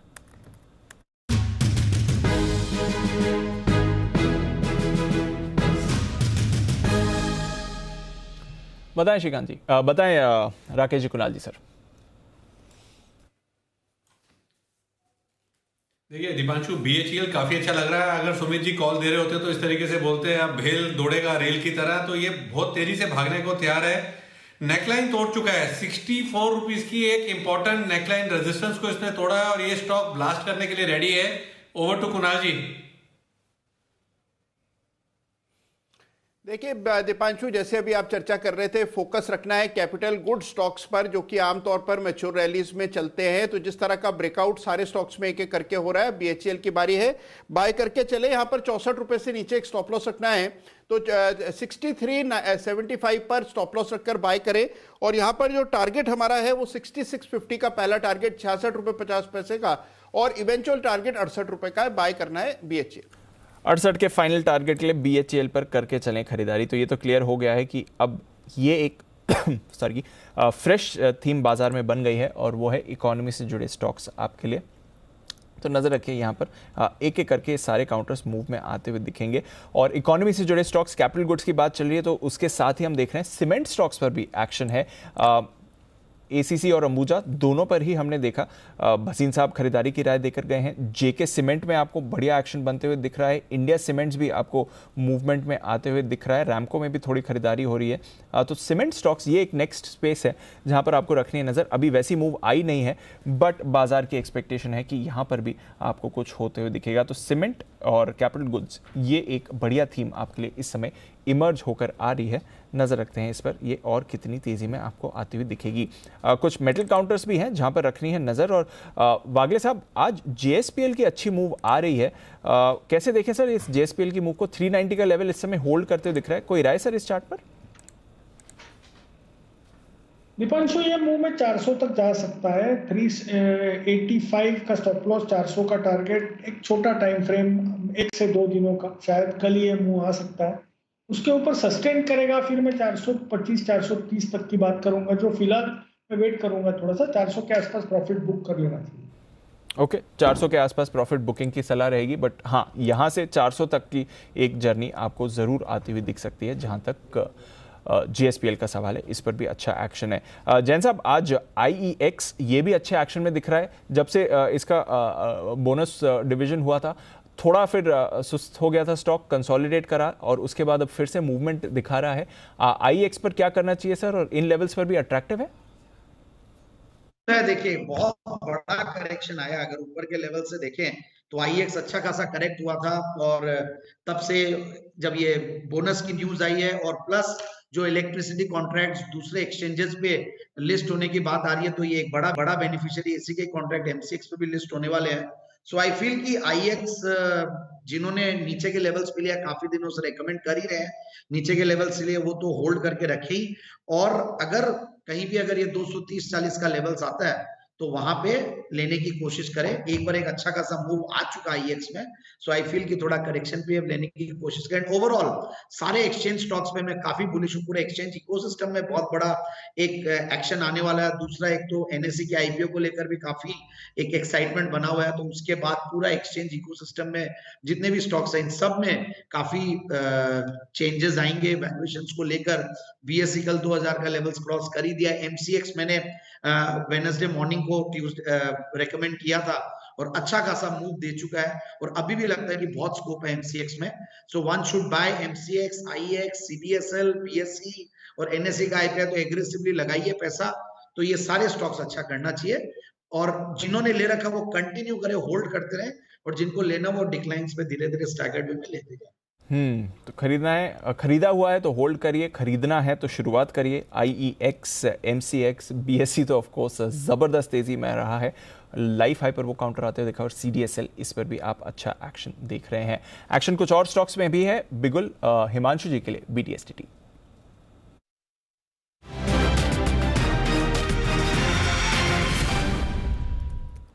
बताएं हिमांशु जी। दीपांशु, यहाँ पर देखिए फर्स्ट साइंस देखने को मिल रहे हैं शॉर्ट कवरिंग के हीरो मोटोकॉर्प में। यहाँ पर अगर आप देखेंगे तो स्टॉक ने 2510 के आसपास जो एक इमीडिएट हर्डल था उसको पार किया है, अगर मैं सिर्फ चार्ट की फॉर्मेशन की बात करता हूँ। लेकिन इंपॉर्टेंटली 2500 पर जिस तरह के यहाँ पर पुट राइटिंग एक्टिविटी देखने को मिली है, मुझे लगता है कहीं ना कहीं वो यहाँ पर एक फ्लोर का काम कर रही है। और मेरा ऐसा मानना है कि जिस तरह से यहाँ पर ये स्टॉक अभी 2510 के ऊपर निकल रहा है, यहाँ पर कल के सेशन में एक अच्छी शॉर्ट कवरिंग रैली बिल्डअप होते हुए नजर आ सकती है। तो अगर फ्यूचर्स में ट्रेड करना है तो यहाँ पर हीरो मोटोकॉर्प में करंट लेवल्स पर 2520 के आसपास खरीदारी करके चलें, 2490 का स्टॉप लॉस लगाएं, 2560 2580 तक के टारगेट्स कल को आते हुए नजर आ सकते हैं। एक और ऑल्टरनेटिव वे रहेगा 2520 के स्ट्राइक की कॉल ऑप्शन खरीदें। 52-55 रुपए के आसपास, यहाँ पर 52-53 रुपए के आसपास ट्रेड कर रही है।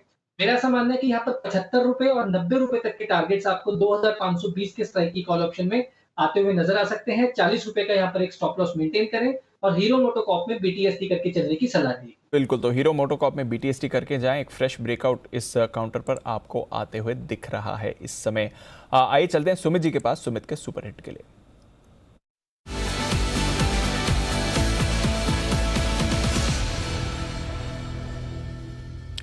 बताएं सुमित जी।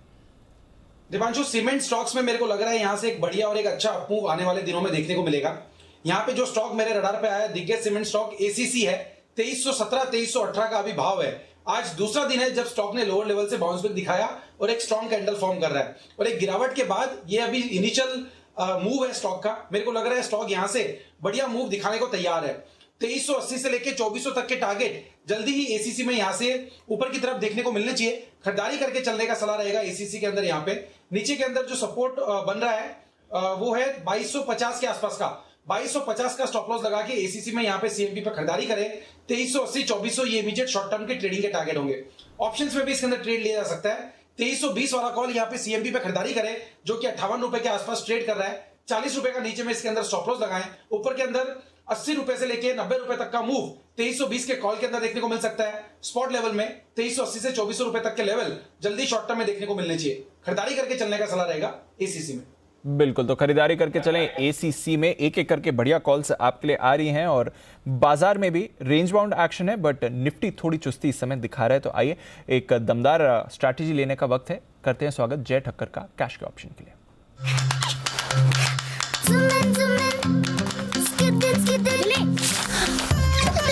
एबिक्स कैश हर खुशी के लिए काफी है।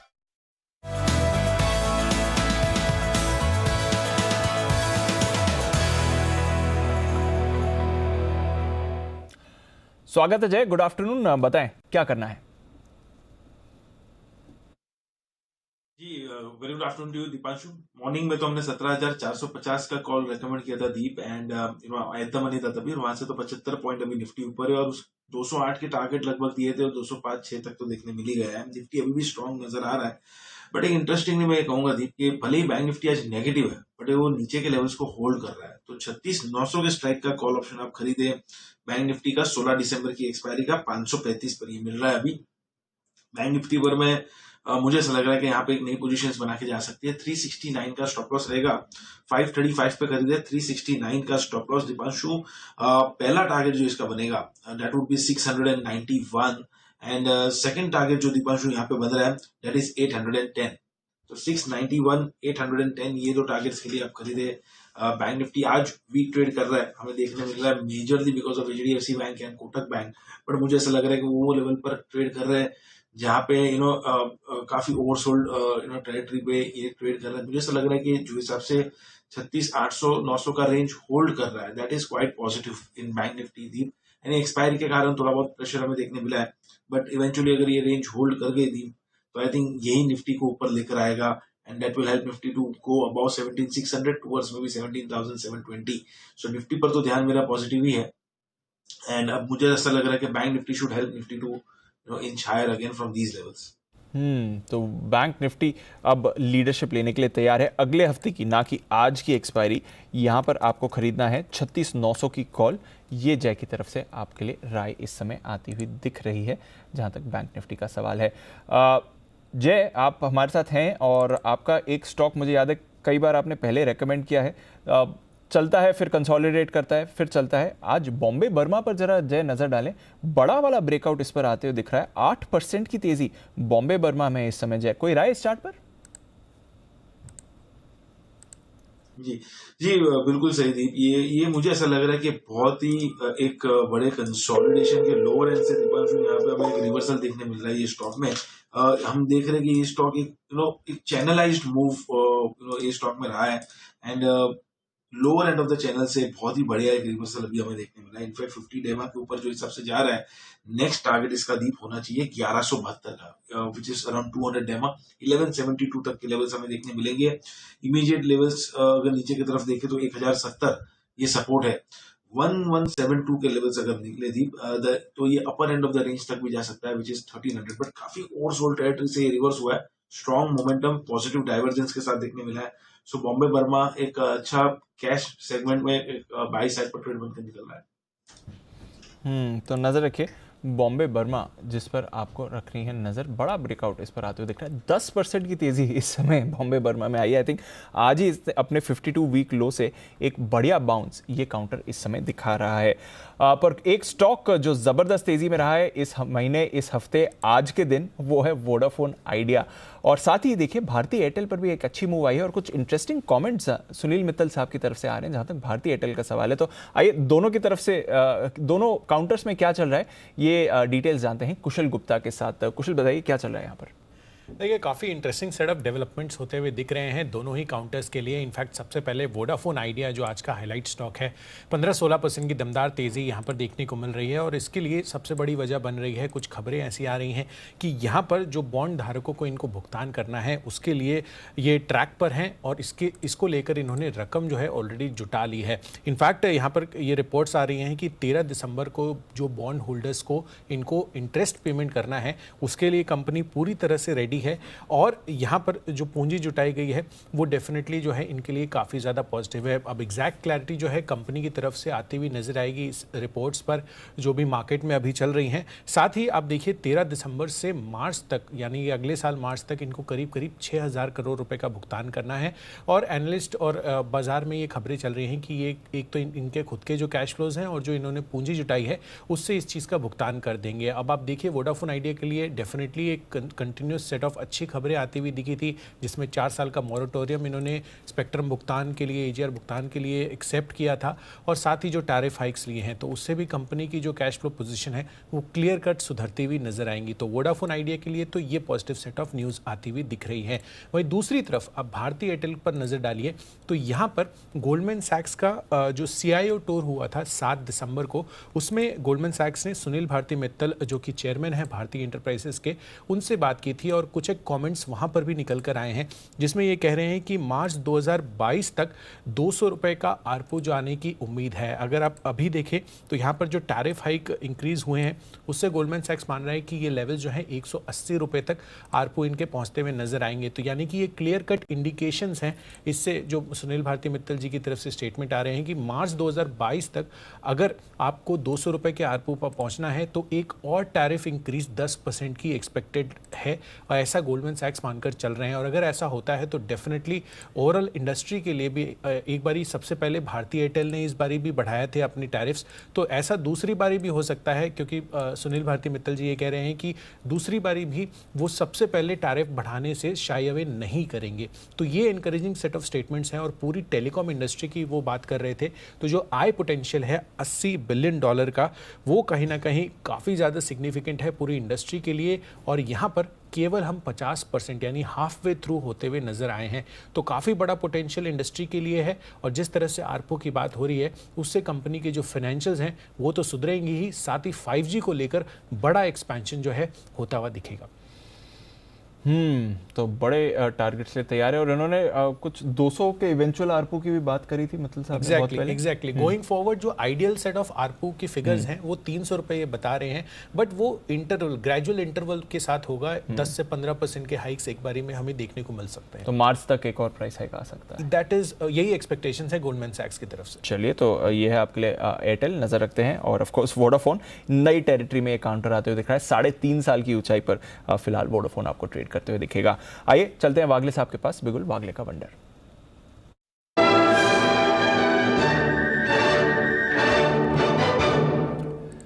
बताएं वागले साहब।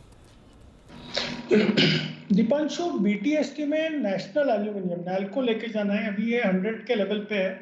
मैंने ये 2 दिन पहले 97 में 100 के टारगेट का कॉल दिया था। मुझे लगता है अभी ये 100 तोड़ के 103 104 तक जाने के लिए तैयार है। तो अभी करंट लेवल पे ले ले, 100 का भाव है, आपका 1 रुपए का स्टॉप लॉस होना चाहिए 99 या मे बी 98.50 का। ऊपर में 103 का टारगेट आपको कल मिलना चाहिए। ओके, 103 के टारगेट के लिए खरीदारी करें नैल्को में, ये है आपके लिए वागले साहब की राय। अभी 100 का लेवल स्टॉक क्रॉस करते हुए आपको दिख रहा है। नैल्को नजर रखिए इस पर। आइए बिगुल सुमित जी के लिए सुमित का सुपर हिट।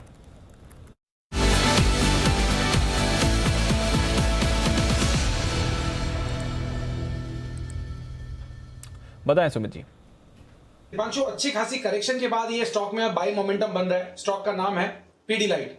पीडीलाइट अभी चल रहा है 2260 2265 के पास। स्टॉक के अंदर पिछले 7-8 दिनों के कंसोलिडेशन के बाद अभी पॉजिटिव मूव आ रहा है और 7-8 दिनों के कंसोलिडेशन का ब्रेकआउट देखने को मिल रहा है। तो ये स्टॉक यहां से ऊपर का मूव दिखाना चाहिए। थोड़ा सा पोजिशन नजरिया रख के स्टॉक के अंदर ट्रेड लें। स्टॉक का जो नीचे में चार्ट्स के ऊपर सपोर्ट दिखाई दे रहा है वो करीब 2210 के आसपास का बनेगा। तो 2210 का स्टॉप लॉस लगा के पीडीलाइट में खरीदारी कर रहे हैं। ये स्टॉक में जो ऊपर के टारगेट देखने को मिल सकते हैं वो करीब 2320 रुपए से लेके 2350 रुपए तक के टारगेट जल्दी शॉर्ट टर्म में पीडीलाइट में देखने को मिल सकते हैं। तो पीडीलाइट में खरीदारी करें, हफ्ते भर का व्यू ले। 2320 2350 ये लेवल शॉर्ट टर्म में पीडीलाइट में देखने को मिलने चाहिए। नीचे में 2210 के नीचे का स्टॉप लॉस लगाएं। 2210 के स्टॉप लॉस के साथ खरीदारी करें पीडीलाइट। ये है आपके लिए एक काउंटर जहां पर आपको मूव अच्छी आती हुई दिख रही है। एक और काउंटर जहां पर आपको रखनी है नजर और वो है सीक्वेंट साइंटिफिक। आज बड़ी ब्लॉक डील होती हुई दिखी है इस काउंटर में, पिछले कुछ समय से दबाव में है, थोड़ा वॉलेटाइल भी रहा है। क्या चल रहा है इस काउंटर में और स्पेशली ये जो ब्लॉक डील होती हुई दिखी है इस पर क्या कोई बदलाव हुए हैं फंड्स की तरफ से, इनके शेयर होल्डर्स की तरफ से? थोड़ी इंटरेस्टिंग मूव चल रही है इस काउंटर में। आइए थोड़ी और डिटेल्स जानने की कोशिश करते हैं वरुण के साथ। वरुण बताइए, सीक्वेंट साइंटिफिक इसमें क्या हो गया है? डेफिनेटली दीप, तो जैसे कि आपने कहा कि बड़े सौदे हुए इस काउंटर में, मैं देख रहा था करीब बीएससी में करीब 1.5 करोड़ शेयर्स के आसपास के बड़े सौदे हुए हैं, आज ही हुए हैं, है ना। तो अब ये खरीदा किसने है और बेचा किसने है? अब बेचने वाला कौन हो सकता है? देखिए, एक तो सबसे ज़्यादा शेयर इनके प्रोमोटर्स के पास है, सीए हार्बर इन्वेस्टमेंट, 13 करोड़ के आसपास के शेयर है। जाहिर सी बात है उन्होंने तो बेचा नहीं है। अगला जो बड़ा होल्डर है वो दरअसल है इन्फिनिटी होल्डिंग्स। इनके पास 1.47 करोड़ शेयर है, यानी कि करीब 5.91% के आसपास जो हिस्सेदारी है वो इन्फिनिटी होल्डिंग के पास है। दूसरा बड़ा होल्डर है यूटीआई, जिसके पास करीब 83 लाख शेयर यानी कि 3.35% होल्डिंग है।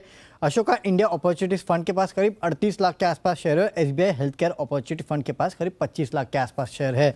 मार्केट में बातें हैं कि इन्फिनिटी होल्डिंग्स ने ही यहाँ पे अपनी होल्डिंग जो है उसको बेचा है। 5.91% हिस्सेदारी जो है वो इन्होंने बेची, यानी कि 1.47 करोड़ शेयर जो है वो इन्होंने बेची है। लेकिन देखिए दीप, होता ही है ना कि बेचने वालों से खरीदने वाला बड़ा होता है। क्यों? क्योंकि बेचने वाला तो कमा के निकल गया, खरीदने वाले के पास कमाने की रिस्क है, और वो अगर खरीद रहा है तो सोच समझ के ही खरीद रहा है। तो जो नाम सामने आ रहे हैं जिन्होंने खरीदा है, उसमें सबसे पहला नाम आ रहा है अबैकस फंड का। सुनील सिंघानिया का जो अबैकस फंड है, माना जा रहा है कि उन्होंने यहाँ पे हिस्सेदारी खरीदी है। अगला है एमके वेंचर्स, मधुसूदन केला का जो फंड है एमके वेंचर्स, उन्होंने यहाँ खरीदारी की है। और तीसरा और एक फंड है वाइक ओक का नाम सामने आ रहा है, इन्होंने भी इस ब्लॉक डील में खरीदारी की है। दो बेचने वाला तो बेच के निकल गया, लेकिन ये 3 दिग्गज निवेशक है जिनका नाम सामने आ रहा है। मार्केट में चर्चा है कि इनमें से इन्हीं ने एक्चुअली ये पूरा 1.47 करोड़ शेयर जो है उसको खरीदा है।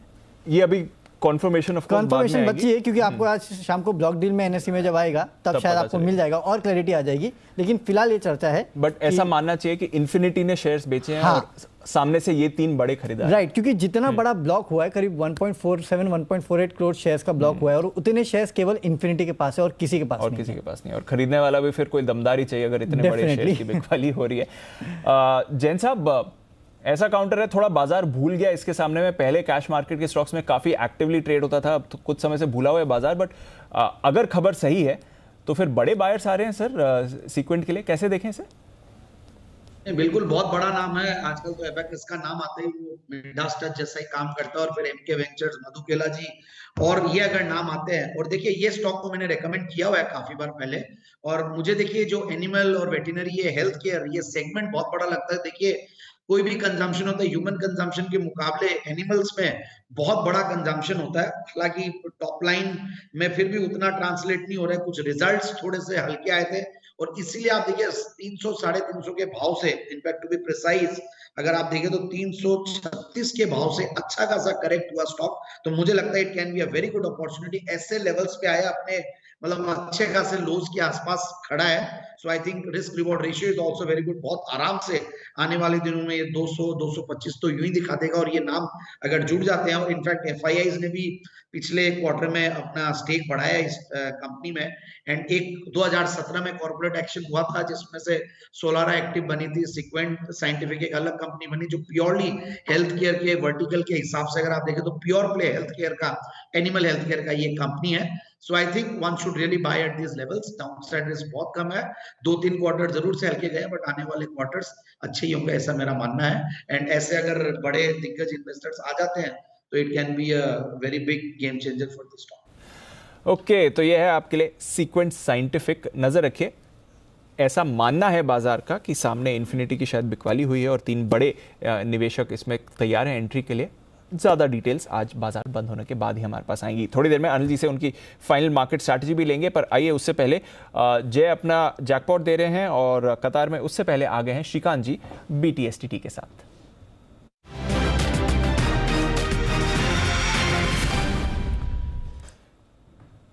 बताएं सर श्रीकांत जी। दीपांशु, देखिए वैसे ब्रिटानिया काफी अच्छा लग रहा है। आपने थोड़ी देर पहले BBTC की बात की थी। हमें लगता है कि ब्रिटानिया ने भी काफी अच्छा एक डबल बॉटम फॉर्मेशन किया है, और काफी बड़े करेक्शन के बाद, काफी बड़े एक वक्त गुजारने के बाद ये फॉर्मेशन बना है। तो हमें लगता है कि ये पूरे सेक्टर में तेजी बन सकती है। और करंट लेवल से अगर आप ब्रिटानिया बाय करते हो तो 3625 3630 में बिल्कुल इसे बाय किया जा सकता है। 3570 का स्टॉप लॉस रखें, और टारगेट्स हम रख सकते हैं तकरीबन 3700-3750 के। तो काफी अच्छा एक अपसाइड दिख रहा है, और एक काफी बड़ी ट्रेंड लाइन को भी इसने एब्जॉर्ब किया है, यानी कि एक सेलिंग प्रेशर को एब्जॉर्ब किया है। तो करंट लेवल से ब्रिटानिया को खरीद के चल सकते हैं। 3750 के लिए खरीदारी करें ब्रिटानिया पर। और बॉम्बे परमा में तो एक बड़ा वाला ब्रेकआउट आया, 10% की तेजी बन रही है। इन दोनों ग्रुप स्टॉक्स में कुछ ना कुछ तो आपके लिए चल रहा है। पर आइए आखिरी 10 मिनट ट्रेड के चलते हैं अनिल जी के पास आज की फाइनल मार्केट स्ट्रैटेजी के लिए।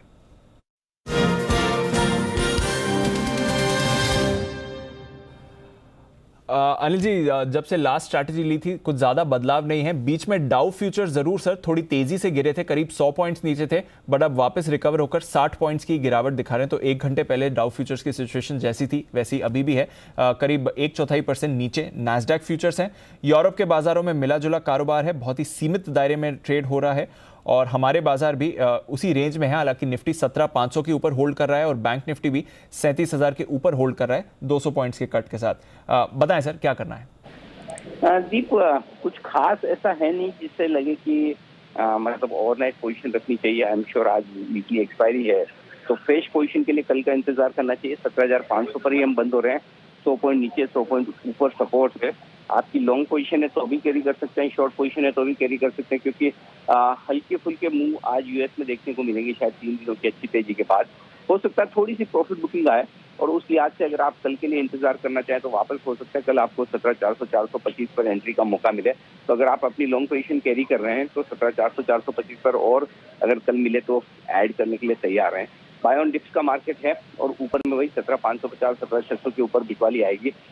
मेरी राय जो होगी, जो सुबह हम बात कर रहे थे और कल भी बात कर रहे थे कि शुक्रवार से आपको कैश के स्टॉक्स में वो आज से ही एक्शन शुरू हो चुका है, तो बेहतर ये होगा कि आप थोड़ा सा इंडेक्स और निफ्टी वगैरह बैंक निफ्टी छोड़कर कैश के स्टॉक्स पर फोकस करना शुरू करें। वहां पर आपको कल बढ़िया मूव आते हुए दिखेंगे। तो कल के लिए पूरा दिन कैश मार्केट का होगा और अगर एफआईएस की बिकवाली के आंकड़े ज्यादा नहीं आए, ग्लोबल ठीक रहे, तो अगला हफ्ता पूरा कैश मार्केट के स्टॉक्स में एक्शन देखने को मिलेगा, तो वहां फोकस करना चाहिए। बैंक निफ्टी का जहां तक सवाल है, 37,000 के आसपास बंद हो रहा है, तो 250 पॉइंट 300 पॉइंट ऊपर की रेंज है, 250-300 पॉइंट नीचे की रेंज है, तो कोई खास बड़ा मूव है नहीं। तो आज इंडेक्स में फ्रेश पोजीशन बनाने की मेरी राय नहीं है, लेकिन कैश के स्टॉक्स में जो हमारे पैनल के सारे एक्सपर्ट्स बोले या आपको जो समझ में आए उनमें पोजीशन बनाकर कल के लिए जाए। एब्सोल्युटली सर, तो पोजीशंस अगर आप चाह रहे हैं तो कैरी करके जाएं, थोड़ा हेड जरूर बना के रखें रिस्क के हिसाब से, बट अब फोकस आ गया है इंडेक्स से दूर जाने का और small cap mid cap cash के स्टॉक्स पर फोकस करने का। वहां पर बड़ी मूव्स ऑलरेडी आ जा रही हैं और आगे आती हुई दिख सकती हैं। शुक्रिया सर अपनी स्ट्रैटेजी हमें बताने के लिए। आइए जय के जैकपॉट बिगुल उनके लिए।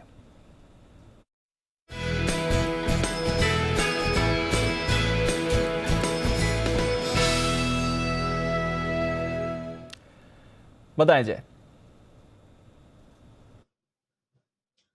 दीपांशु, ग्रैन्यूल्स का 335 के स्ट्राइक का आप कॉल ऑप्शन खरीदे जो 11 रुपए 25 पैसे के आसपास ट्रेड कर रहा है। दीपांशु, बहुत ही जबरदस्त ब्रेकआउट आज इसमें देखने मिल रहा है, इसको खरीद कर चलना है। मुझे ऐसा लग रहा है कि फाइनली एक अच्छा पॉजिटिव डाइवर्जेंस के बाद काफी सारे मल्टीपल स्विंग रेजिस्टेंस है उसको निकाला ये स्टॉक ने। 50 डेमा 200 डेमा के ऊपर कंफर्टेबली ट्रेड कर रहा है और risk reward point of view मुझे काफी पसंद है। अगर आप देखिए 11.25 पे आप खरीदे, ऑन द डाउन साइड यहाँ पे जो स्टॉप लॉस होगा वो है 7 रुपए 40 पैसे का 7.40। पहला जो टारगेट यहाँ पे बन रहा है दीपांशु वो रहेगा 17.60 का एंड सेकंड टारगेट बनेगा 21 का। 17.60 21 ये जो टारगेट्स के लिए खरीदा उसका रीजन ये है, मुझे ऐसा लग रहा है कि नेक्स्ट टारगेट जो इसका स्पॉट में बनकर आ रहा है वो है 352 का। तो अगर इसकी इंट्रिंसिक वैल्यू तब आप देखें तो करीब करीब 17 रुपए की होती है, कैलकुलेशन के हिसाब से ये 17 रुपए 60 पैसे का आ रहा है। नेक्स्ट टारगेट इसका बन रहा है ऊपर में लगभग 360 365 का। तो आई थिंक नेक्स्ट टारगेट हमारा जो है वो थोड़ा कंजर्वेटिव बताएं, वो भी हासिल हो सकता है 21 रुपए का। सो ये रीजंस के साथ मुझे ऐसा लग रहा है कि ग्रैन्यूल्स में आप खरीदी करके चल सकते हैं। एक फियर था यहाँ पे, एक डेथ क्रॉसओवर देखने मिला था which was negative for the stock, but वो अब उसने नेगेट कर दिया बिकॉज ये 200 डेमा के ऊपर भी आ गया। तो डेथ क्रॉसओवर जो एज ऑफ नाउ नेगेट हो चुका है एंड मुझे ऐसा लग रहा है जो हिसाब से लॉन्ग बिल्डअप भी देखने मिल रहा है, लगभग 2.5 से 3% का एडिशन हुआ है ओपन इंटरेस्ट में, which is a good sign in the short term. बिल्कुल, तो ग्रैन्यूल्स पर खरीदारी करें। आज क्लोजिंग शो का पहला बिगुल वागले साहब की पिक था, कल अनिल जी ने भी इस पर खरीदारी की राय दी थी और जय का भी भरोसा है 360 के लेवल्स के लिए तैयार हो रहा है। 335 की कॉल पर खरीदारी की राय है। एक बार देख लेते हैं ग्रैन्यूल्स क्या सलाह दी गई थी अनिल सर की तरफ से इस पर। ग्रेन्यूल्स 319 रुपए के आसपास ग्रेन्यूल्स ट्रेड कर रहा है, यहाँ पर खरीदारी करने की राय है। तो पैरासीटामोल के दाम 12 से 15% बढ़े हैं, उसका फायदा आपको आते हुए दिखेगा ही। और वैसे भी फार्मा स्टॉक्स बढ़िया एक्शन में आते हुए दिख रहे हैं, तो मुझे लगता है कि एक ये बढ़िया ट्रेड हो सकता है। 329 पहला टारगेट, 335 दूसरा टारगेट, 345 और बाजार का मूड माहौल ठीक रहा तो फिर आप बड़े टारगेट 355 के लिए भी इसे होल्ड करें, धीमे धीमे ट्रेल करते चलें। इस महीने के लिए सीरीज के अंत तक के लिए होल्ड करें। 329 का पहला टारगेट, 335 का दूसरा टारगेट, दोनों टारगेट आ गए आपके लिए।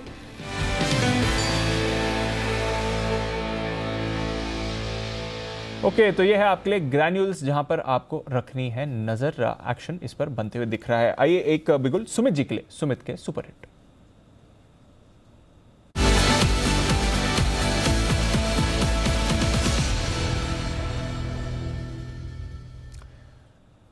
बताएं सुमित जी। देवांशु, कैश का स्टॉक है, बाय का स्टॉक रडार पे आया है और ये स्टॉक में बहुत दिनों के बाद बाय दे रहा हूँ। 46 रुपए 80 पैसे 47 का अभी भाव है स्टॉक का नाम है इरकॉन इंटरनेशनल, जिसका सिंबल है इरकॉन, IRCON। ये स्टॉक पिछले कुछ हफ्तों से गिरावट दिखाने के बाद लास्ट 1-2 दिनों के अंदर मोमेंटम में आया है और आज स्टॉक के अंदर एक स्ट्रॉन्ग कैंडल फॉर्म हो रही है। BTST और आने वाले 4 से 5 दिनों के लिए ये स्टॉक में खरीदारी करें। 44 रुपए, 44.5 रुपए स्टॉक का नीचे में सपोर्ट है, तो स्ट्रिक्ट स्टॉप लॉस लगाना है 44 रुपए का और यहाँ पे CMP पे खरीदारी करनी है। स्टॉक यहाँ से ऊपर में 50 रुपए का पहला टारगेट, 54 रुपए का दूसरा टारगेट, ये लेवल जल्दी ही आने वाले दिनों में इरकॉन में देखने को मिलने चाहिए। जिस तरह से आज एक स्ट्रॉन्ग कैंडल फॉर्म हो रही है और वॉल्यूम्स के साथ ये मूव देखने को मिल रहा है, ऐसा लगता है कि जल्दी ये स्टॉक यहाँ से 50 रुपए से लेकर 54 रुपए तक का मूव दिखा सकता है। इरकॉन में खरीदारी करके चलने का सलाह रहेगा। कौन पर करें खरीदारी, बढ़िया एक्शन इस पर आ रहा है। आइए बैन से बेनिफिट बिगुल का वक्त नहीं है, पर देवांशी से जान लेते हैं फाइनली कुछ बदलाव हो सकते हैं। बताए देवांशी, क्या हो सकते हैं बदलाव? बिल्कुल, आप देखिए already Indiabulls housing finance ban में है और अभी भी मार्केट वाइड पोजीशन इसकी 80% से कम है, इनफैक्ट 95% पे, तो ये बना रहेगा। एक स्टॉक है जो डेफिनेटली यहाँ पे ऐड होता हुआ दिखेगा, वो है एस्कॉट्स, क्योंकि 100% के ऊपर की यहाँ पे मार्केट वाइड पोजीशन है, 108% की पोजीशन बन चुकी है, तो ये ऐड होगा। और दूसरी तरफ आइडिया है, बहुत ही बॉर्डर पर है, 94% के ऊपर है पोजीशन, अगर 95 क्रॉस होता है तो ये भी ऐड हो सकता है, लेकिन एस्कॉट्स डेफिनेटली ऐड होगा। तो एस्कॉट्स 100% ऐड हो जाएगा, इंडियाबुल्स बना रहेगा, शायद वोडाफोन आइडिया की भी एंट्री हो सकती है अगर यहाँ से और पोजीशन बनती है। ओके, तो ये है आपके लिए ये सारे कॉल्स। बढ़िया एक्शन इन काउंटर्स पर आते हुए दिखाई, पर आइए क्लोजिंग की तरफ बढ़ें और जबरदस्त एक्शन के साथ स्टॉक स्पेसिफिक अगर आप देखें, इंडेक्स पर देखेंगे तो बहुत ही रेंज बाउंड ट्रेड रहा है। अच्छी बात है कि 17,500 के करीब ही निफ्टी की वीकली एक्सपायरी हो रही है। बैंक निफ्टी भी 37,000 होल्ड करेगा, बट स्टॉक स्पेसिफिक एक्शन था आज भरपूर और ITC पहली बार एनालिस्ट डे होल्ड कर रहा है। 5% का बड़ा उछाल इस काउंटर पर आपको आते हुए दिखा है। LNT यहां पर आपने अच्छा एक्शन देखा है, एशियन पेंट्स में था रिबाउंड, रिलायंस इंडस्ट्रीज 1.5% ऊपर था, बाजार को सहारा देने की कोशिश। ब्रिटानिया, हीरो, आइशर, M&M यहां पर अच्छी मूव आपने आती हुई देखी है। थोड़ी मुनाफा वसूली थी HDFC बैंक में, एक्सिस बैंक गिरावट के साथ ट्रेड करता हुआ, HDFC लिमिटेड पर भी वीकनेस देखी और HCL टेक ने भी आज परफॉर्म नहीं किया, मामूली सी गिरावट के साथ क्लोज होते दिख रहे हैं। वायदा कारोबार की तरफ आइए, 15% का उछाल वोडाफोन आइडिया में, हालांकि कल पॉसिबिलिटी है कि शायद बैन में आ जाए। ग्रैन्यूल सभी एक्सपर्ट्स को पसंद, 5% की तेजी इस पर आती हुई दिख रही है। फर्स्ट सोर्स अच्छा एक्शन इस पर भी आपको आते हुए दिखा। IEX, Canfin Homes, JSPL, Godrej Consumer, PVR, MCX कल की भारी गिरावट के बाद वर्लपूल पर आज एक rebound, Crompton Greaves consumer, Laurus labs यहां पर भी अच्छा एक्शन आपने देखा, पर बड़ा ब्रेकडाउन था आज SBI कार्ड्स में, 6% नीचे ये काउंटर आपको दिखा। बायोकॉन करीब 2.5% की गिरावट, Chambal Fertiliser, Havells, Alembic Pharma, Apollo Hospitals, SBI Life, Power Grid, Nestle, ICICI Lombard, NTPC और टाटा पावर यहां पर आपने सुस्ती बनती हुई देखी। बट ओवरऑल जय एक बार जरा राय इंडेक्स पर दे दें, क्योंकि 17,500 का लेवल निफ्टी होल्ड करते हुए दिख रहा है और 37,000 का लेवल बैंक निफ्टी ने भी होल्ड करा वीकली एक्सपायरी के दिन। दीप, मैं कहूंगा देखिए एक्सपायरी पॉइंट ऑफ व्यू तो काफी बढ़िया हमें क्लोजिंग निफ्टी में देखने मिली है और जो बिकवाली हमें सुबह देखने मिली थी फर्स्ट हाफ में, वो अच्छी खासी हमें वहां पे एब्सॉर्ब हो गई। और वो जो हमने इनफैक्ट जो लेवल्स की बात की थी दीपांशु, 17,385, 17,400, इनफैक्ट 17,379 का ही लो लगाया स्पॉट में और वहीं से हमें एक रिवर्सल देखने मिला। तो वो जो सपोर्ट रेंज बनकर आ रही थी, वो सपोर्ट को अच्छा होल्ड किया है बाजार ने और मुझे ऐसा लग रहा है कि वही लेवल्स को ध्यान में रखना चाहिए आने वाले दिनों में, 1-2 दिनों में। और मुझे ऐसा लग रहा है कि जब तक वो लेवल्स होल्ड कर रहा है, अल्टीमेट जो सपोर्ट उसका बनकर आ रहा है वो 17,300 का है। ये सारे लेवल्स जब तक होल्ड कर रहे हैं, प्रोबेबिलिटी काफी अच्छी है दीपांशु की ये मोमेंटम कंटिन्यू रहेगा। और जो मोमेंटम फिर से लौटा है कैश सेगमेंट में, मिड कैप स्मॉल कैप में, दैट क्लियरली शोज के निफ्टी में ये सस्टेन्ड अपमूव 17,700, 720 तक हमें देखने मिल सकता है। सो होपिंग फॉर निफ्टी 17,720 तक जाए। और जहां तक बैंक निफ्टी का सवाल है, very much I am clear that के 36,800-900 का रेंज एक बहुत ही इंपॉर्टेंट सपोर्ट है ऑन क्लोजिंग बेसिस दीपांशु। 36,800 के ऊपर जब तक क्लोजिंग बेसिस पे टिका हुआ है, प्रोबेबिलिटी 37,800 की है। बिल्कुल, तो 37,800 की प्रोबेबिलिटी है, नजर रखिए। बढ़िया एक्शन है, 2 दिन की बड़ी तेजी के बाद आज कंसोलिडेशन हो, कुछ ऐसी गिरावट नहीं आई और जैसा अनिल जी भी कह रहे थे, अब स्टॉक्स पर फोकस करना जरूरी है। ब्रॉडर मार्केट्स में तो जबरदस्त तेजी कई काउंटर्स ने आपको आज दिखाई है। ये तो रहा बाजार का एक्शन, पर शाम के लिए भी आपके लिए दमदार प्लानिंग है तैयार। और अब होगी बात दुनिया की, हमारी वीकली ग्लोबल शो जहां आपको मिलती है दुनिया जहां की दिलचस्प कहानियां। देखना मत भूलिए आज शाम 4:26 पर एक ऐसा दमदार शो जहां दिलचस्प खबरों का सुपर डोज आपको मिलता है। हफ्ते भर की रूटीन न्यूज से अलग दुनिया भर की कौन कौन सी हैं ग्लोबल कहानियां, इस पर आपको बताएंगे। एक बार एक झलक देख लेते हैं आज की विशेष पेशकश का। नवाज शरीफ की बेटी का बॉलीवुड प्रेम, कहां है दुनिया का सबसे डरावना आइलैंड? अब रोबोट की कोख से जन्म लेंगे बच्चे। 4 पैरों पर चलने वाला एक अनोखा परिवार और ओमिक्रॉन पर क्या वाकई पहले बन चुकी है फिल्म? देखिए बात दुनिया की, आज शाम 4:26 पर सिर्फ जी बिजनेस पर।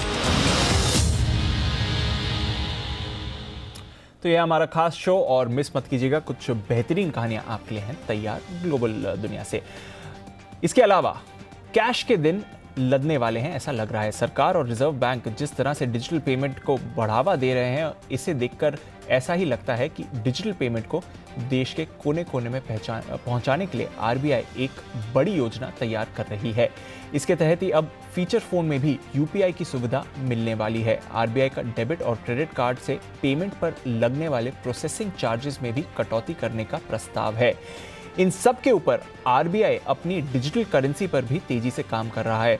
तो ये सॉवरेन करेंसी कैसी होगी और हर जगह क्या चलेगी, आज हम आपकी खबर आपका फायदा में इसी पर करने वाले हैं चर्चा। जानेंगे कि क्या वाकई कैश के दिन अब लदने वाले हैं, पेमेंट के डिजिटाइजेशन से क्या क्या फायदे होंगे और अभी क्या क्या चैलेंजेस हैं। हमारे साथ चर्चा में होंगे वीएन सूर्या जो कि हैं चेयरमैन फिनटेक कन्वर्जेंस काउंसिल के, आनंद कुमार बजाज जो कि हैं फाउंडर एंड सीईओ पे नियर बाय। तो देखना न भूलिए शाम 4:56 पर अब लदेंगे कैश के दिन। इसके साथ ही मनी गुरु में म्यूचुअल फंड स्कीम चुनते वक्त अक्सर लोग पिछला रिटर्न देखते हैं, लेकिन क्या ये एक सही अप्रोच है फंड चुनने के लिए? क्या सिर्फ पिछला रिटर्न देखना चाहिए? क्या पिछले रिटर्न के अलावा और भी कई ऐसे पैमाने हैं जिसकी वजह से आप फंड्स को चुन सकते हैं? कैसे समझें इसे? मनी गुरु में आज हम इसी पर करने वाले हैं चर्चा की किस तरह से आप अच्छा फंड अपने लिए चुन सकते हैं, कौन कौन से फैक्टर्स पर आपको रखनी चाहिए नजर। शाम 6:26 पर इस पर करेंगे चर्चा। हमारे साथ होंगे मनी फ्रंट के सीईओ मोहित गांग साहब। इसके साथ ही आखिरकार सरकार के आश्वासन के बाद किसानों ने आंदोलन को स्थगित करने का फैसला ले लिया है, लेकिन क्या आंदोलन अब पूरी तरह से खत्म हो जाएगा? किसानों की आगे के लिए क्या है रणनीति? किसान आंदोलन की वापसी का करेंगे पूरा विश्लेषण। कवर स्टोरी है हमारी किसानों की घर वापसी। इसके साथ ही दुनिया के कई देश में चीन में होने वाले ओलंपिक खेलों का बॉयकॉट कर रहे हैं। इस बॉयकॉट की क्या है वजह? आखिर क्यों दुनिया के कई देश चीन के सामने खड़े हो रहे हैं? इस पर भी करेंगे चर्चा। 360 विश्लेषण, चीन का ओलंपिक गेम ओवर। इसके साथ ही मामला क्या है में हम जानेंगे। ब्लैक बॉक्स, हेलीकॉप्टर या विमान क्रैश होने के बाद कैसे ब्लैक बॉक्स बयान कर पाता है हादसे की कहानी।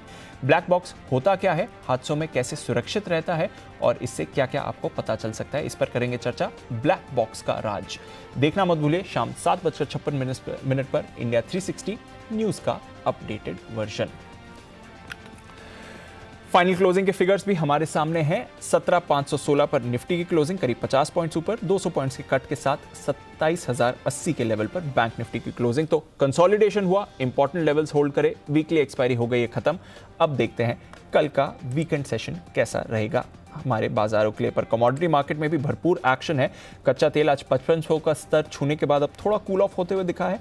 गोल्ड और सिल्वर भी हल्की सी सुस्ती दिखा रहे हैं। इससे पहले कि हम नेहा से बात करें कमोडिटीज़ के बारे में, एक बार हमारे सारे एक्सपर्ट्स को भी ले आते हैं। बहुत बहुत शुक्रिया हमारे साथ जुड़ने के लिए। जैन साहब, स्पेशली आपने टाइम निकाला, फैमिली फंक्शन से सर ट्रैवल कर रहे थे, बहुत बहुत शुक्रिया आपका। साथ ही वागले साहब आपका भी, श्रीकांत जी, जय ठक्कर, राकेश जी, कुणाल जी end of course Sumit ji आपका भी। कल फिर से होगी आप सभी से मुलाकात और नई वीकली एक्सपायरी की भी करेंगे शुरुआत।